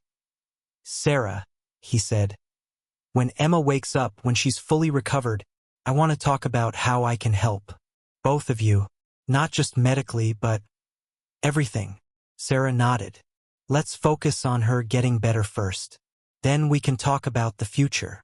As Michael walked toward the elevator, several staff members gave double takes. Here was Dr. Harrison, his perfectly pressed suit wrinkled, expensive shoes scuffed, hair unkempt, stubble on his face. He looked more human than anyone had ever seen him. In the elevator, alone for the first time in 3 days, Michael looked at his reflection in the polished steel doors. The man looking back was a stranger, someone who cared more about his daughter's recovery than his professional image, someone who had spent 3 days in a plastic hospital chair without complaint. For the first time in 9 years, he actually liked what he saw. Michael arrived back at the hospital at 5 a.m., 2 hours earlier than planned. He had tried to sleep at home, but every surface in his penthouse felt strange and hostile after 3 days stuck in a hospital chair. He had stayed awake, staring at the ceiling, imagining Emma waking up without him there. So he gave up pretending to rest, Nancy was finishing her night shift when he passed the nurse's station. "Dr. Harrison?" she said with a knowing smile. "Couldn't stay away. How is she?" Michael asked, ignoring her indirect question. Dr. Chun started lowering the sedation at 4 a.m. Sarah is with her. Got here 20 minutes ago. She's anxious too, from what I can tell. Michael hurried down the hall toward Emma's room. Through the glass door, he saw Sarah sitting in the familiar chair, now leaning forward, whispering something to Emma. His heart sped up when he noticed Emma moving slightly, her eyes still closed but blinking more naturally beneath the lids. When Michael entered, Sarah looked up. "She's starting to move," Sarah said softly. "A few minutes ago, she squeezed my hand when I spoke to her." Michael approached the bed, watching Emma with a mix of professional focus and fatherly concern. Her color had improved. Her breathing was deeper and more regular. The monitors showed vital signs close to normal for a child her age. This process could take a few hours. He murmured more to himself than to Sarah. Waking from an induced coma isn't instant. As if in response, Emma made a small sound. Not quite a word, but the first conscious noise she had made in 3 days. Sarah immediately took her hand. "Emma, honey? It's me, Mom. Can you hear me?" Emma's eyes moved beneath her closed lids, and she made another small sound, this time more like, Michael stood a little away from the bed, suddenly nervous. In 3 days of sleepless vigil beside unconscious Emma, he had prepared himself mentally for this moment dozens of times. But now that it was really happening, he felt completely lost. "Emma," Sarah continued, her voice tender but steady, "you're in the hospital, sweetheart. You hit your head, but it's okay now. You're safe." This time Emma responded more visibly. Her eyes opened slightly, closed again, then opened slowly. She blinked several times, clearly confused and disoriented. "Mommy," Emma whispered, her voice hoarse and faint. "I'm here, my love," Sarah said, gently kissing Emma's forehead. "Right here." Emma tried to sit up, but Sarah gently held her down. "Stay still for now, dear. You need to rest." Emma looked around the room, her eyes still a little blurry from the sedation. When her gaze landed on Michael, she stopped moving completely. For a moment that felt endless, she just looked at him, as if trying to process what she was seeing. Michael felt his heart freeze. "She's going to be afraid of me," he thought. "I'm a stranger to her." But then, so softly he almost didn't hear it, Emma whispered, "Daddy." The word hit Michael like lightning. All his mental preparations, every speech he had rehearsed, every carefully planned explanation, all vanished. He only managed to reach out and gently touch Emma's arm. "Yes," he said, his voice breaking. "It's me. I'm your dad." Emma smiled, a small, weak but genuine smile. "I knew you'd come," she said, her words still a little slurred from the medication. "Mommy said you were saving very sick people, but I knew when I got sick, you'd come save me too." Emma's innocent comment broke something deep inside Michael. Tears began to run down his face. Tears he didn't try to hide or control. "Emma," he said, moving closer to the bed, "I'm so sorry. I'm sorry it took me so long to come home." Emma reached out with her small hand, and Michael held it as if it were made of glass. "You don't have to apologize, Daddy," Emma said with childlike seriousness. "Mommy told me you were saving other kids first. That's what heroes do. They help whoever needs it most." Michael looked over Emma's head at Sarah, seeing his own pain reflected in her eyes. How had she managed to raise such a generous child, so willing to forgive? How could Emma look at him, essentially a stranger, with so much love and trust? "Emma," Michael said carefully, "you are the most important thing in the world to me, more important than any patient, any person. And I promise I'll never be away from you again." Emma nodded solemnly, as if sealing an important adult agreement. "I know," she said simply. "Mommy always said that when you finished saving all those people, you'd come home to be with us. And now you're here." Dr. Chun appeared at the door, having been told by the nurses that Emma was waking up. She watched the scene quietly for a moment. Emma holding Michael's hand, Sarah's tearful relief, Michael's obvious emotion. Then came in, "How's our special patient feeling?" Dr. Chun asked, approaching the bed with her stethoscope. Emma looked at her with curiosity. "Are you a doctor too?" "Yes, I am. I'm Dr. Chin. I was the one who operated on your head when you got hurt." Emma's eyes lit with interest, despite her obvious fatigue. "Like my daddy?" she asked. "Does he also operate on heads?" "Sometimes," Dr. Chun said, checking Emma's reflexes with a small flashlight. "Your dad is a very famous surgeon. He helps people with heart problems." "I knew it," Emma said, looking proudly at Michael. "Mommy always said you fix broken hearts. That's very important." Michael had to turn away for a moment, overcome by the innocent irony in Emma's words. He healed hearts in his profession, but he had broken the hearts of his own family. Dr. Chun finished her quick exam and smiled. "Emma, you're recovering very well. You'll probably be able to go home in a few days if you keep improving like this." "Go home?" Emma asked, looking confused. "But we don't have—" Sarah quickly interrupted. "We'll talk about that later, honey. For now, you need to focus on getting better." Emma nodded, but Michael caught the hesitation. They were still in the shelter. They didn't have a real home for Emma to return to and recover. "Emma," Michael said, "are you tired? Do you want to rest some more?" "A little," Emma admitted. "But I don't want you to leave again." "I won't," Michael promised immediately. "I'm staying right here.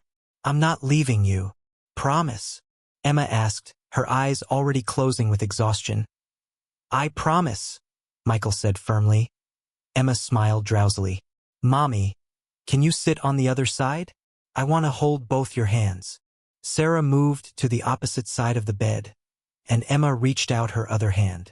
For a few minutes, Emma lay quietly, holding both parents' hands, her eyes closed but still awake. "Daddy?"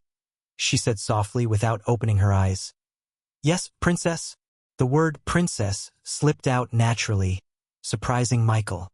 He'd never used pet names with anyone in his adult life. "Will you be here when I wake up?" "I'll be here," Michael promised. "And then can we go home together? The three of us?" Michael looked at Sarah over Emma's head. Sarah shook her head almost imperceptibly. It wasn't time to discuss complicated arrangements. "We'll talk about that when you're feeling better," Michael said gently. "Right now, the important thing is for you to get well." "Okay?" Emma murmured, apparently satisfied with the answer within minutes. She drifted off to sleep but kept hold of both parents' hands. Michael and Sarah sat in comfortable silence on either side of Emma's bed, watching her peaceful face. The room was quiet except for the soft beeping of monitors and the sound of Emma's steady breathing. "Michael," Sarah said very quietly after several minutes. "Yeah, look at her face. Really look." Michael studied Emma's sleeping features. The small nose, the curve of her cheeks, the way her blonde hair fell across the pillow. "She looks like you," Sarah continued, "especially around the eyes and mouth. But more than that, she has your determination, your intelligence, even your way of asking direct questions." Michael squeezed Emma's small hand gently. "She's extraordinary," he said. "Sarah, how did you raise such an incredible child under such difficult circumstances?" "Love," Sarah said simply, "and hope, and maybe a little stubborn determination she got from both of us." They fell silent again, both lost in thought. Outside the window, Chicago was waking up, traffic increasing, the sounds of a city starting a new day. But inside room 314 of the pediatric ICU, time seemed suspended. Emma shifted slightly in her sleep, murmuring something unintelligible, then settled deeper into the pillows without letting go of either parent's hand. "Michael," Sarah said softly, "what happens next?" "I don't know," Michael admitted, "but I know I want to be part of her life. Part of both of your lives, if you'll let me." "It's not going to be simple," Sarah warned.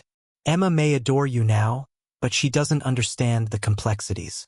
She doesn't know about the money you paid me to disappear, or about the years of struggle. When she gets older—" "I know," Michael said. "I know there will be tough questions coming. I know I'll have to face the consequences of every choice I made. But Sarah, looking at her now, holding her hand, I can't imagine walking away again. Sarah studied his face carefully. You mean that? I've never meant anything more in my life. Emma stirred again, this time opening her eyes sleepily. Daddy? Mommy? She whispered. We're both here, sweetheart, Michael said, surprised at how natural the endearment felt. Emma smiled contentedly. Good. I had a dream you went away again. That was just a dream, Michael assured her. I'm not going anywhere. Emma nodded satisfied and closed her eyes again, but this time repositioned herself slightly so she could see both parents without turning her head. I love you both, she said simply, then fell asleep. Michael felt tears welling up again, but this time they weren't tears of guilt or regret. They were tears of wonder. Wonder that this small, brave, loving child existed, that she was his daughter, and that despite everything, she had chosen to love him unconditionally. I love you too, Emma, he whispered. More than I ever knew it was possible to love someone. As Emma slept peacefully between them, Michael and Sarah sat watching over her, each lost in their own thoughts about the future. The room was filled with a kind of peace none of them had known before. The peace of a family finally together, however complicated the circumstances. For the first time in 9 years, Michael Harrison felt like he knew exactly where he belonged. 2 weeks later, a sunny September morning lit up St. Mary's Hospital as Emma was officially cleared for discharge. Dr. Chun had performed the final neurological exam the day before, declaring the recovery absolutely perfect. Words that still echoed in Michael's ears like music.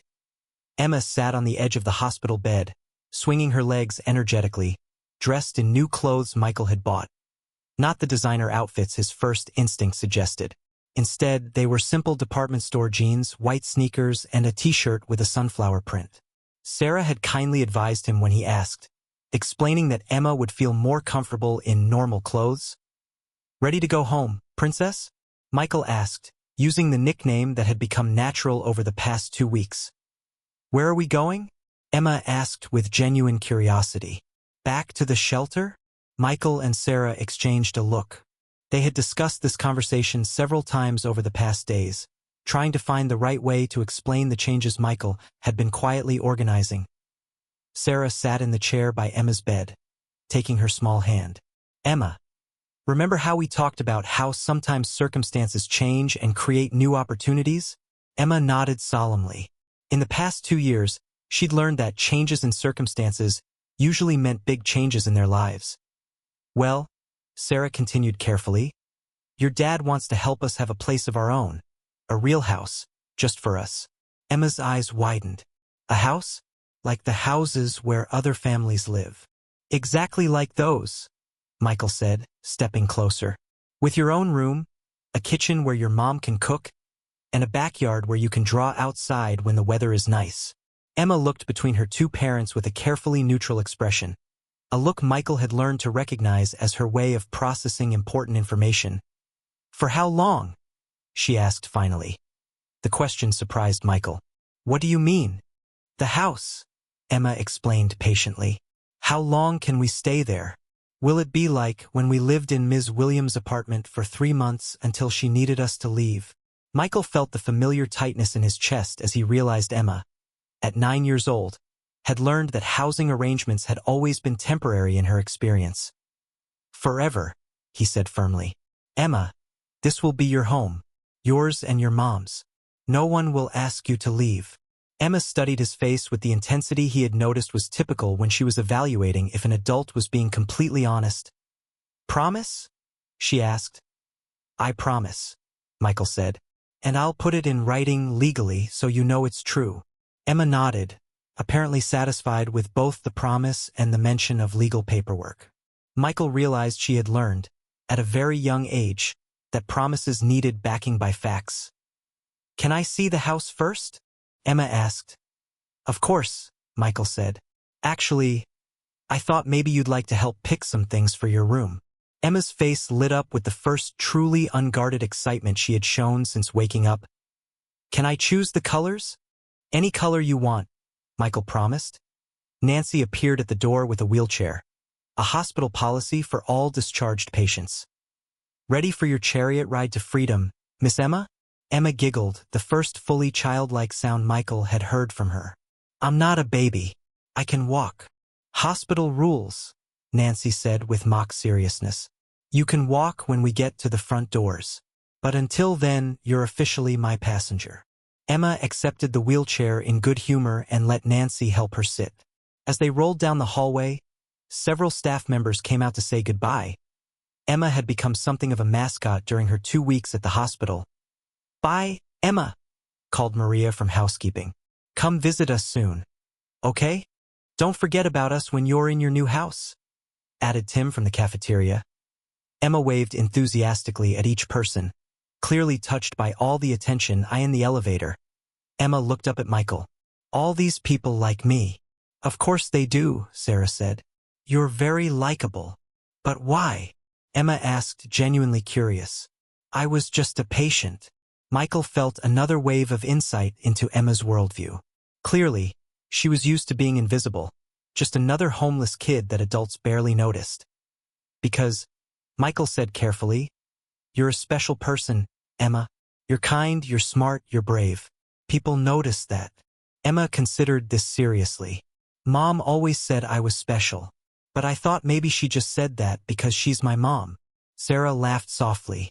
I do say it because I'm your mom. But that doesn't mean it's not true. Outside, Michael's car was waiting. Not his usual BMW, but a sensible Honda SUV he had purchased the week before. He caught Sarah's approving glance. She had mentioned during one of their many talks that practical decisions would mean more to Emma than expensive gestures as they drove through Chicago. Emma pressed her face to the window, watching the city pass by. Michael found himself seeing the streets through her eyes. She had probably walked many of these sidewalks with Sarah during their difficult years. Where exactly are we going? Emma asked. A neighborhood called Lincoln Park, Michael said. It's about 20 minutes from here. I know Lincoln Park, Emma said excitedly. There's a library there where we used to go sometimes when we needed a warm place to sit. And there's a park with swings. Yes, Sarah said quietly. We spent many afternoons at that library. Michael felt the familiar guilt but also something new, a kind of gratitude that at least Emma had some pleasant memories linked to their destination. The house Michael had chosen was on a quiet, tree-lined street, a small 2-story Victorian built in the 1920s. It wasn't large or flashy, but it was well-maintained, with a tiny front yard and a larger backyard. Most importantly, it was in a safe neighborhood with good schools nearby. As they pulled up, Emma stared at the house through the car window. This is it? She asked softly. What do you think? Michael asked, suddenly nervous. He had spent hours with the realtor trying to choose something appropriate. Not too big to overwhelm them, but comfortable enough for a small family. It has blue shutters, Emma observed. Do you like blue? Michael asked. It's my second favorite color after yellow. What's special about yellow? Sarah asked. Emma turned to look at her mom. Because it's the color of sunshine. And sunshine means warm days when we didn't have to worry about being cold at night. Michael parked the car, his throat tight. Even Emma's favorite color was tied to memories of hardship. Would you like to see inside? He asked. Emma nodded eagerly. As they walked up the front path, Michael carrying the small bag of Emma's belongings from the hospital, Emma stopped to examine everything. The mailbox, the front steps, the small garden border. Are there flowers here in spring? She asked. I think so, Michael said. We can plant more if you want. I'd like that, Emma said seriously. Flowers make houses look happy. Michael unlocked the front door. He had the keys for a week but hadn't spent much time here, preferring to stay at the hospital with Emma during her recovery. The interior was furnished basically. Michael had hired a decorator to provide simple, comfortable furniture. Nothing fancy, but clean and welcoming. The living room had a cozy sofa, a coffee table, built-in bookshelves that were currently empty. Emma walked slowly through each room, touching things lightly, the back of the sofa, the kitchen table, the banister on the stairs. Sarah followed, equally quiet. There are 3 bedrooms upstairs, Michael explained. I thought, maybe you could choose which one you want for your room. Upstairs, Emma carefully examined each bedroom. 2 were roughly the same size, but one had a window that looked out over the backyard. The third was smaller but had 2 windows that created a lovely cross breeze. "This one," Emma said, standing in the smallest room. "Why that one?" Michael asked. "Because," Emma said practically, "it has the most windows, and if you have lots of windows, you never feel trapped inside." Another insight into Emma's psychology that broke Michael's heart. Of course, a child who had lived in shelters and cars would prioritize windows, prioritize not feeling trapped. "Can I really paint it yellow?" Emma asked. "Any shade of yellow you want," Michael promised. Sarah was standing in the doorway of the largest bedroom, looking uncertain. "This one would be yours," Michael said gently. "It has your own bathroom and good closet space." "Michael," Sarah said quietly, "this is all so generous, but I need to ask, what are the expectations here? What are you hoping for with this arrangement?" It was a fair question, and Michael had been expecting it. They had talked about legal guardianship and his financial responsibilities, but there was still much to be discussed. "No expectations beyond Emma being safe and happy," Michael said honestly. "Sarah, I know I have no right to ask for anything from either of you. This isn't me trying to buy your forgiveness or create some instant family. This is me trying to do what I should have done years ago. Take responsibility. And if we need space, if Emma needs time to adjust to having you in her life, then you'll have space," Michael said immediately. "This is your house, not mine. I'll visit when I'm invited, help with whatever you need, but I won't impose." Emma, who had been listening to this adult conversation with interest, suddenly spoke up. "Where will you live, Daddy?" The question caught Michael off guard. In the weeks of planning, he'd been so focused on arranging housing for Sarah and Emma that he hadn't thought about how Emma would understand the arrangement. "I have my own apartment," Michael said carefully, "but I'll come visit you very often if that's okay." Emma frowned. "But don't families live together?" Sarah knelt to Emma's level. "Honey, remember how we talked about how families come in different shapes? Some families live together, some don't. The most important thing is that people love each other and take care of each other." Emma nodded seriously, but Michael could see she was processing this concept. "Could Daddy come for dinner sometimes?" she asked Sarah. "If he wants to," Sarah said, glancing at Michael. "I would love that," Michael said immediately. Emma seemed satisfied with this arrangement. "Okay, but can we go get paint today? I want to start making my room look like sunshine." As they spent the rest of the morning shopping for paint and basic supplies, Michael found himself marveling at Emma's practical approach to everything. She didn't ask for expensive items or make unrealistic requests. When they passed a toy store, she looked in the window with interest but didn't ask to go inside. When Michael suggested stopping, she chose a simple sketch pad and a set of colored pencils. "For drawing my new room," she explained. "I want to plan it out first." That afternoon, in the backyard of their new house, Emma sat in a lawn chair with her new sketch pad, drawing while Sarah and Michael painted her bedroom walls a bright, cheerful yellow. Through the open window, they could hear her humming softly to herself. "She's happy?" Sarah observed, dipping her brush in paint. "She is," Michael agreed. "But Sarah, I keep thinking, is this enough? Am I doing enough?" Sarah paused in her painting to look at him. "Michael, 2 weeks ago Emma was homeless and you didn't even know she existed. Today she has her own room in a safe house, new clothes, medical care when she needs it, and 2 parents who love her. I think you're doing plenty. But there's so much lost time." "Yes," Sarah said quietly, "there is. But you can't get that time back by throwing money or guilt at it. You get it back by being present now, by showing up consistently, by learning what she needs instead of assuming you know." Michael nodded, understanding Sarah was giving him important guidance. "What does she need most right now?" he asked. Sarah considered the question seriously. "Stability, routine, and probably most importantly, she needs to see that both her parents can work together to take care of her without drama or conflict. Even though we're practically strangers? Especially because we're practically strangers," Sarah said. "Emma has spent her whole life managing adult emotions and crises. She needs to see that the adults in her life are capable of handling their own issues. Through the window, they could hear Emma's voice drifting up as she talked to herself while drawing. "Yellow bedroom with white trim," she was saying. "And maybe a little bookshelf next to the window. And a desk where I can do homework when I start school." Michael paused in his painting. "School. We need to talk about school." "We do," Sarah agreed. "Michael, I know you probably want to send her to a prestigious private school, but actually," Michael interrupted, "I was thinking about what she'd want. She mentioned friends from the shelter and from when you were living on the streets. Would she want to stay in touch with those kids?" Sarah looked surprised. "You want her to keep friendships with homeless children?"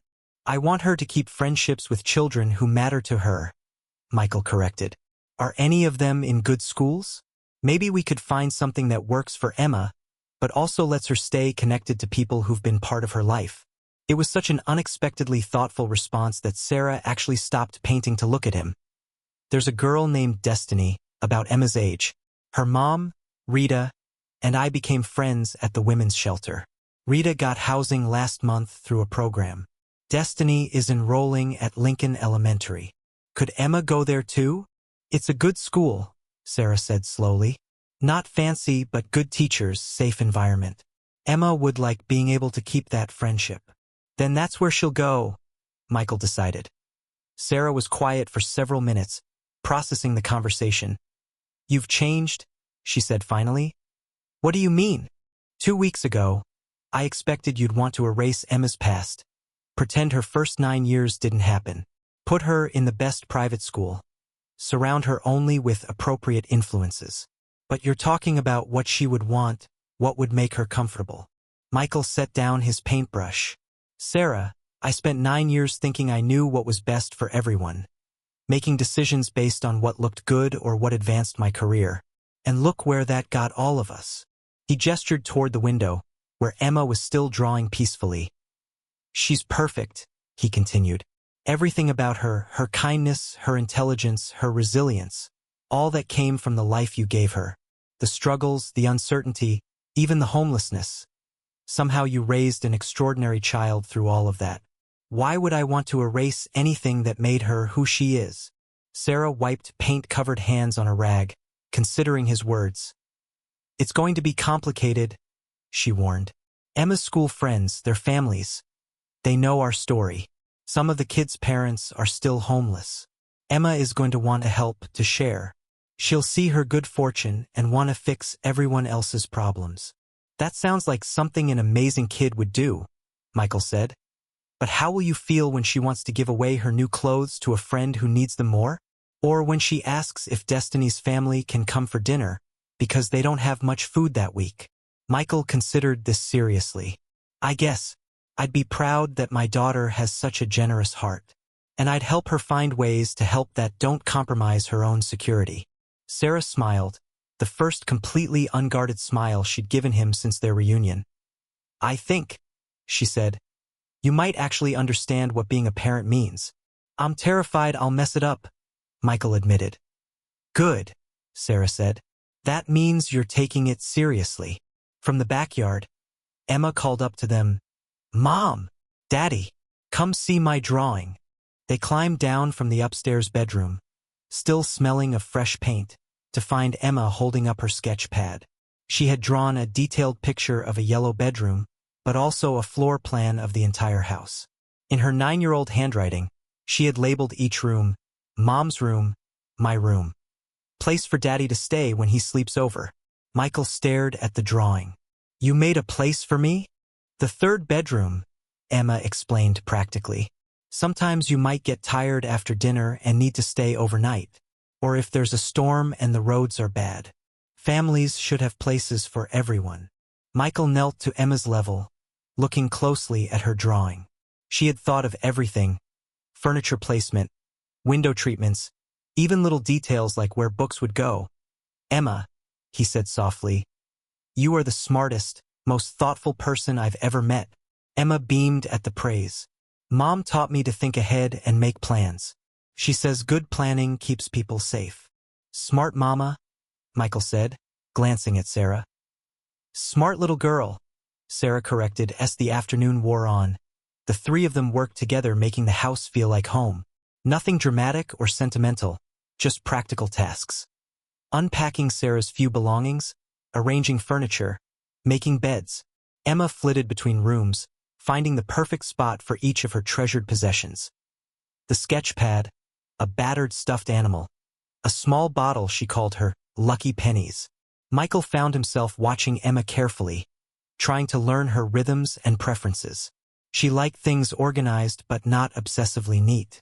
She talked to herself while working, narrating her activities in a way that suggested she was used to being alone.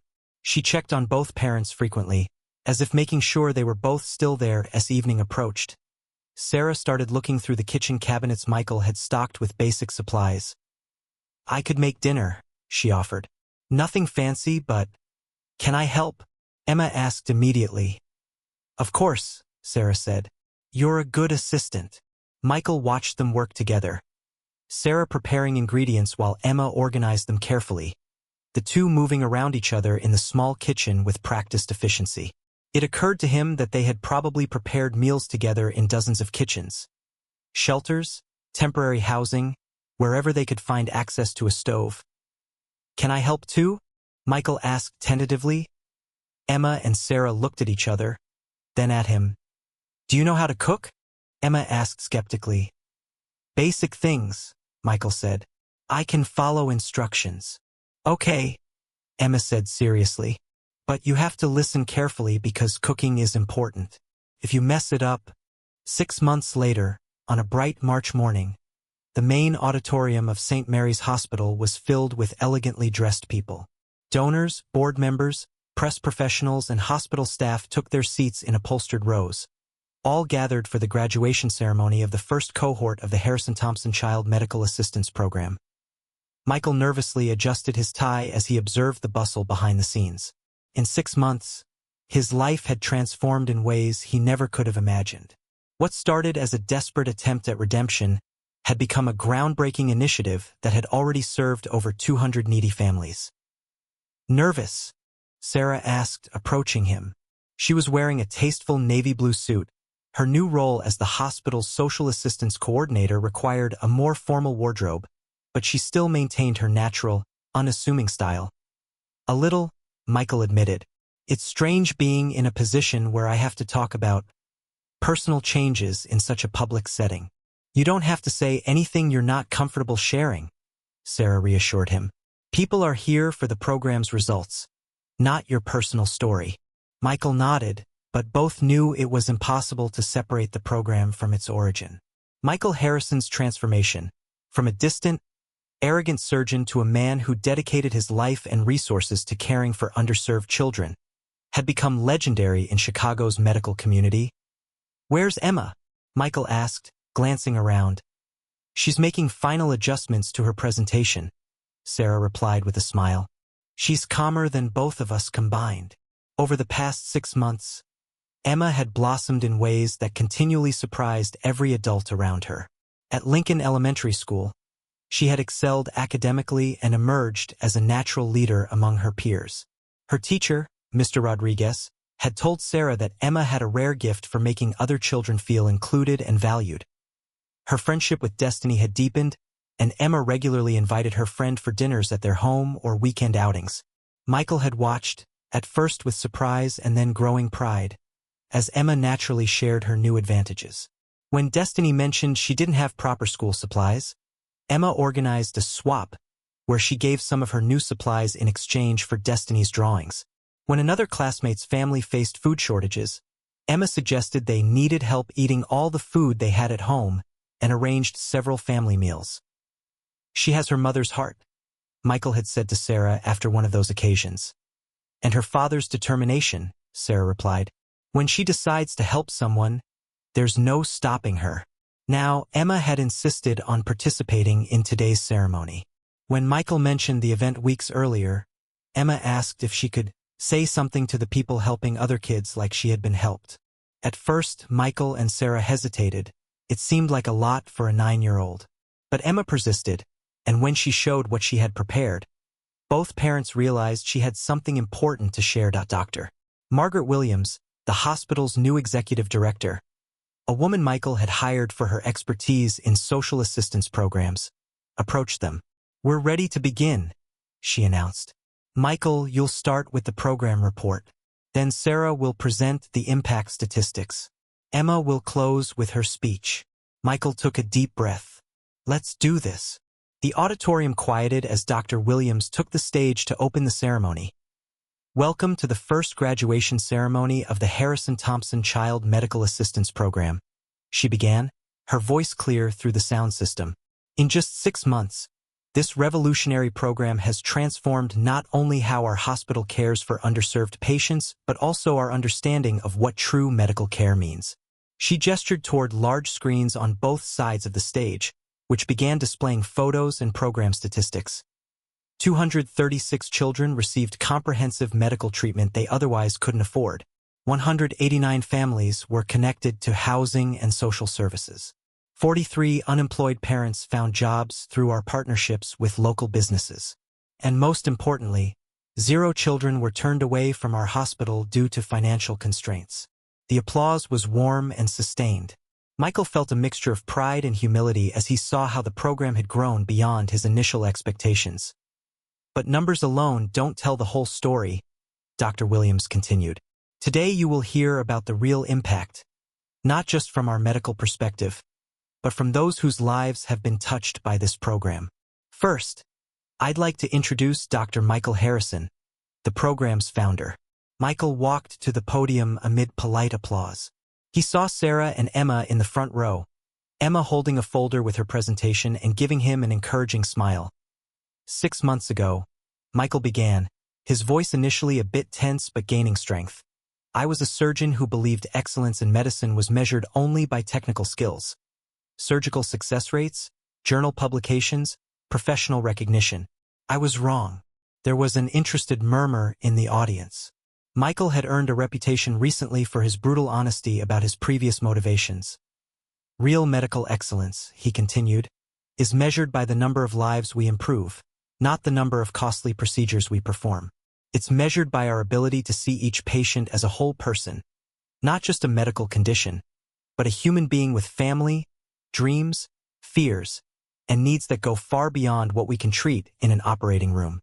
Michael motioned toward the screens, now showing photos of some families served by the program, always with permission and with partially obscured faces to protect privacy. "The Harrison Thompson program is not charity," he said firmly. "It is justice. It is the recognition that quality medical care is a basic human right, not a privilege for those who can pay. And it is the acknowledgement that when a child suffers due to lack of resources, we all fail as a society." This time the applause was enthusiastic. Michael saw journalists in the audience taking notes. His personal transformation had become a story that fascinated Chicago's media. "In the next 5 years," Michael went on, "our goal is to expand this model to hospitals throughout the region. We want to prove it's possible to maintain medical excellence while ensuring no family has to choose between caring for their children's health and keeping a roof over their heads." When Michael stepped down, the applause was long and sincere. Sarah followed to present detailed program data, impact statistics, testimonials from families served, and plans for expansion. Her presentation was professional and moving, showing not only numbers but the human stories behind them. "What we've learned," Sarah concluded, "is that when you treat an entire family, not just the individual patient, you get better medical outcomes and lasting social impact. These families are not just recipients of charity. They are partners in their own healing journeys." Finally, it was Emma's turn. Dr. Williams introduced her simply as a young person who would like to share her perspective on what it means to have real heroes in our lives. Emma walked to the podium with surprising confidence for a 9-year-old. Michael had offered to lower the microphone for her, but Emma insisted she could reach it herself. She opened her folder carefully and looked at the audience seriously. "My name is Emma," she began, her voice clear and strong, "and I want to tell you about real heroes." The audience leaned in, captivated by Emma's natural gravity. "When I was younger," Emma continued, "I thought heroes were people in movies who always did everything right from the start. people who saved the day and never made mistakes. But I learned that's not true. Emma looked directly at Michael as she spoke, and he felt his heart tighten. I know a little girl, Emma said, who spent a long time needing a hero. She and her mommy didn't have their own home, didn't have much money, and sometimes the girl got sick, but they couldn't afford doctors. The girl always heard stories about her daddy, who was a very important doctor saving other people's lives. She thought of him as a hero, even though he was far away. The auditorium was completely silent. Several people in the audience began to realize that Emma was telling her own story. Then one day, Emma went on. The girl got very, very sick, and guess what happened? Her hero daddy appeared. But do you know what she discovered? He wasn't the kind of hero she had imagined. Emma paused, meeting Michael's eyes again. He wasn't perfect. He had made mistakes, big mistakes that hurt people he should have protected. For a moment, the girl was confused. How could he be a hero if he had done wrong things? Michael felt tears forming in his eyes. The way Emma told this story, with such wisdom and compassion, was beyond her years. But then, Emma said, growing stronger. The girl realized something very important. The greatest heroes are not people who never make mistakes. The greatest heroes are people who, when they realize they did something wrong, work very hard to fix it and be better. Emma gestured toward the screens, now showing pictures of the program in action. Doctors treating children, families receiving help, kids playing in newly safe environments. That daddy could have just said sorry and kept being the same person he was before. But instead, he chose to change everything about his life. He took all the money he had been using just for himself and decided to use it to help other children who needed heroes too. Applause began, but Emma raised her hand politely to continue. And do you know what the girl learned? Having a hero dad doesn't mean having a perfect dad. Having a hero dad means having a dad who never stops trying to be better. A dad who, when he sees other children need help, finds ways to help them. A dad who shows up not just when everything is easy, but especially when things are hard. Emma closed her folder and looked directly at her parents. That little girl, she found out she had a hero all along, not because her dad never made mistakes, but because when he realized what mattered most, nothing could stop him from doing whatever it took to protect her and all the other children who needed protection too. The applause this time was thunderous. Several people in the audience wiped tears from their eyes. Emma waited calmly for the noise to subside, then added, all these families who got help from this program, their children have heroes too. Not just the doctors and nurses, but all of you who donated money and time to make sure no one had to choose between being healthy and having a place to live. Emma looked directly at donors seated in the expensive seats. You are all heroes because you chose to help. Thank you for helping save so many children, including me. As Emma walked off stage, the audience stood, giving a standing ovation that lasted several minutes. Michael met her at the bottom of the steps, lifting her into a tight hug. That was incredible, princess, he whispered in her ear. Did I do okay? Emma asked. You were perfect, Sarah said, joining them. Absolutely perfect. Dr. Williams returned to the podium to close the ceremony, but first she had a surprise announcement. Before we conclude, she said, Dr. Harrison asked me to share an additional commitment he is making today. Michael stepped forward, his arm around Emma, Sarah beside them. 6 months ago, Michael began, I realized my personal wealth was meaningless if it wasn't used to make a meaningful difference. Today, I'm announcing that I am donating 80% of my assets to create a foundation dedicated to building high-quality public hospitals specifically designed to serve underserved communities. A murmur of excitement spread through the audience. The remaining 20%, Michael continued, will be held in trust to ensure Emma's future and support Sarah's continued work in social services. But the bulk of what I have accumulated over years of private practice will be used to create healthcare institutions that operate on the principle that every child deserves the same quality of medical care, regardless of their family's financial situation. Emma looked up at Michael with pride, then spoke into the microphone still within her reach. And the best part, she added spontaneously, is that this means lots more children will get to have hero doctors too. Laughter and applause were warm and genuine as the ceremony ended and people began mingling during the reception. Michael, Sarah, and Emma found themselves surrounded by well-wishers, reporters, and program beneficiaries. Emma managed the attention with remarkable grace, shaking hands politely and thanking people for their support. During a brief quiet moment, the three stepped outside onto the hospital's garden terrace. "How do you feel?" Sarah asked Michael. "Nervous," Michael admitted. "Making such public commitments, there's no going back now." "Would you want to go back?" Emma asked seriously. Michael looked down at his daughter, then at Sarah. "No," he said without hesitation. "This feels like the first time in my adult life that I'm doing exactly what I'm supposed to be doing." Emma nodded approvingly, then pointed toward the hospital's main entrance, where a crew was installing a new sign. "Look," she said excitedly. They watched as workers positioned a large bronze plaque that read, "Harrison Thompson Family Medical Center, caring for every child like they are our own." "Thompson?" Michael asked, surprised, looking at Sarah. "Emma's idea," Sarah explained. "She pointed out that a family center should have all the family names." Michael felt another wave of emotion. Gratitude that his daughter wanted to claim him publicly, pride that she had thought to include Sarah, and overwhelming love for these two extraordinary women who had changed his entire understanding of what truly matters in life. "I love it," he said simply as they walked back toward the hospital entrance, with Emma in the middle holding both parents' hands. Emma suddenly stopped. "Wait," she said. "I want to remember this moment." Emma looked carefully around, at the new sign being installed, at people still mingling from the ceremony, at the hospital that had become such an important part of all their lives. "What do you want to remember about it?" Sarah asked. "That today was the day we became a real family," Emma said matter-of-factly. "Not because we all live together or because everything is perfect, but because we all decided we want to take care of each other and take care of other people too." Michael squeezed Emma's hand gently. "That's exactly what today was."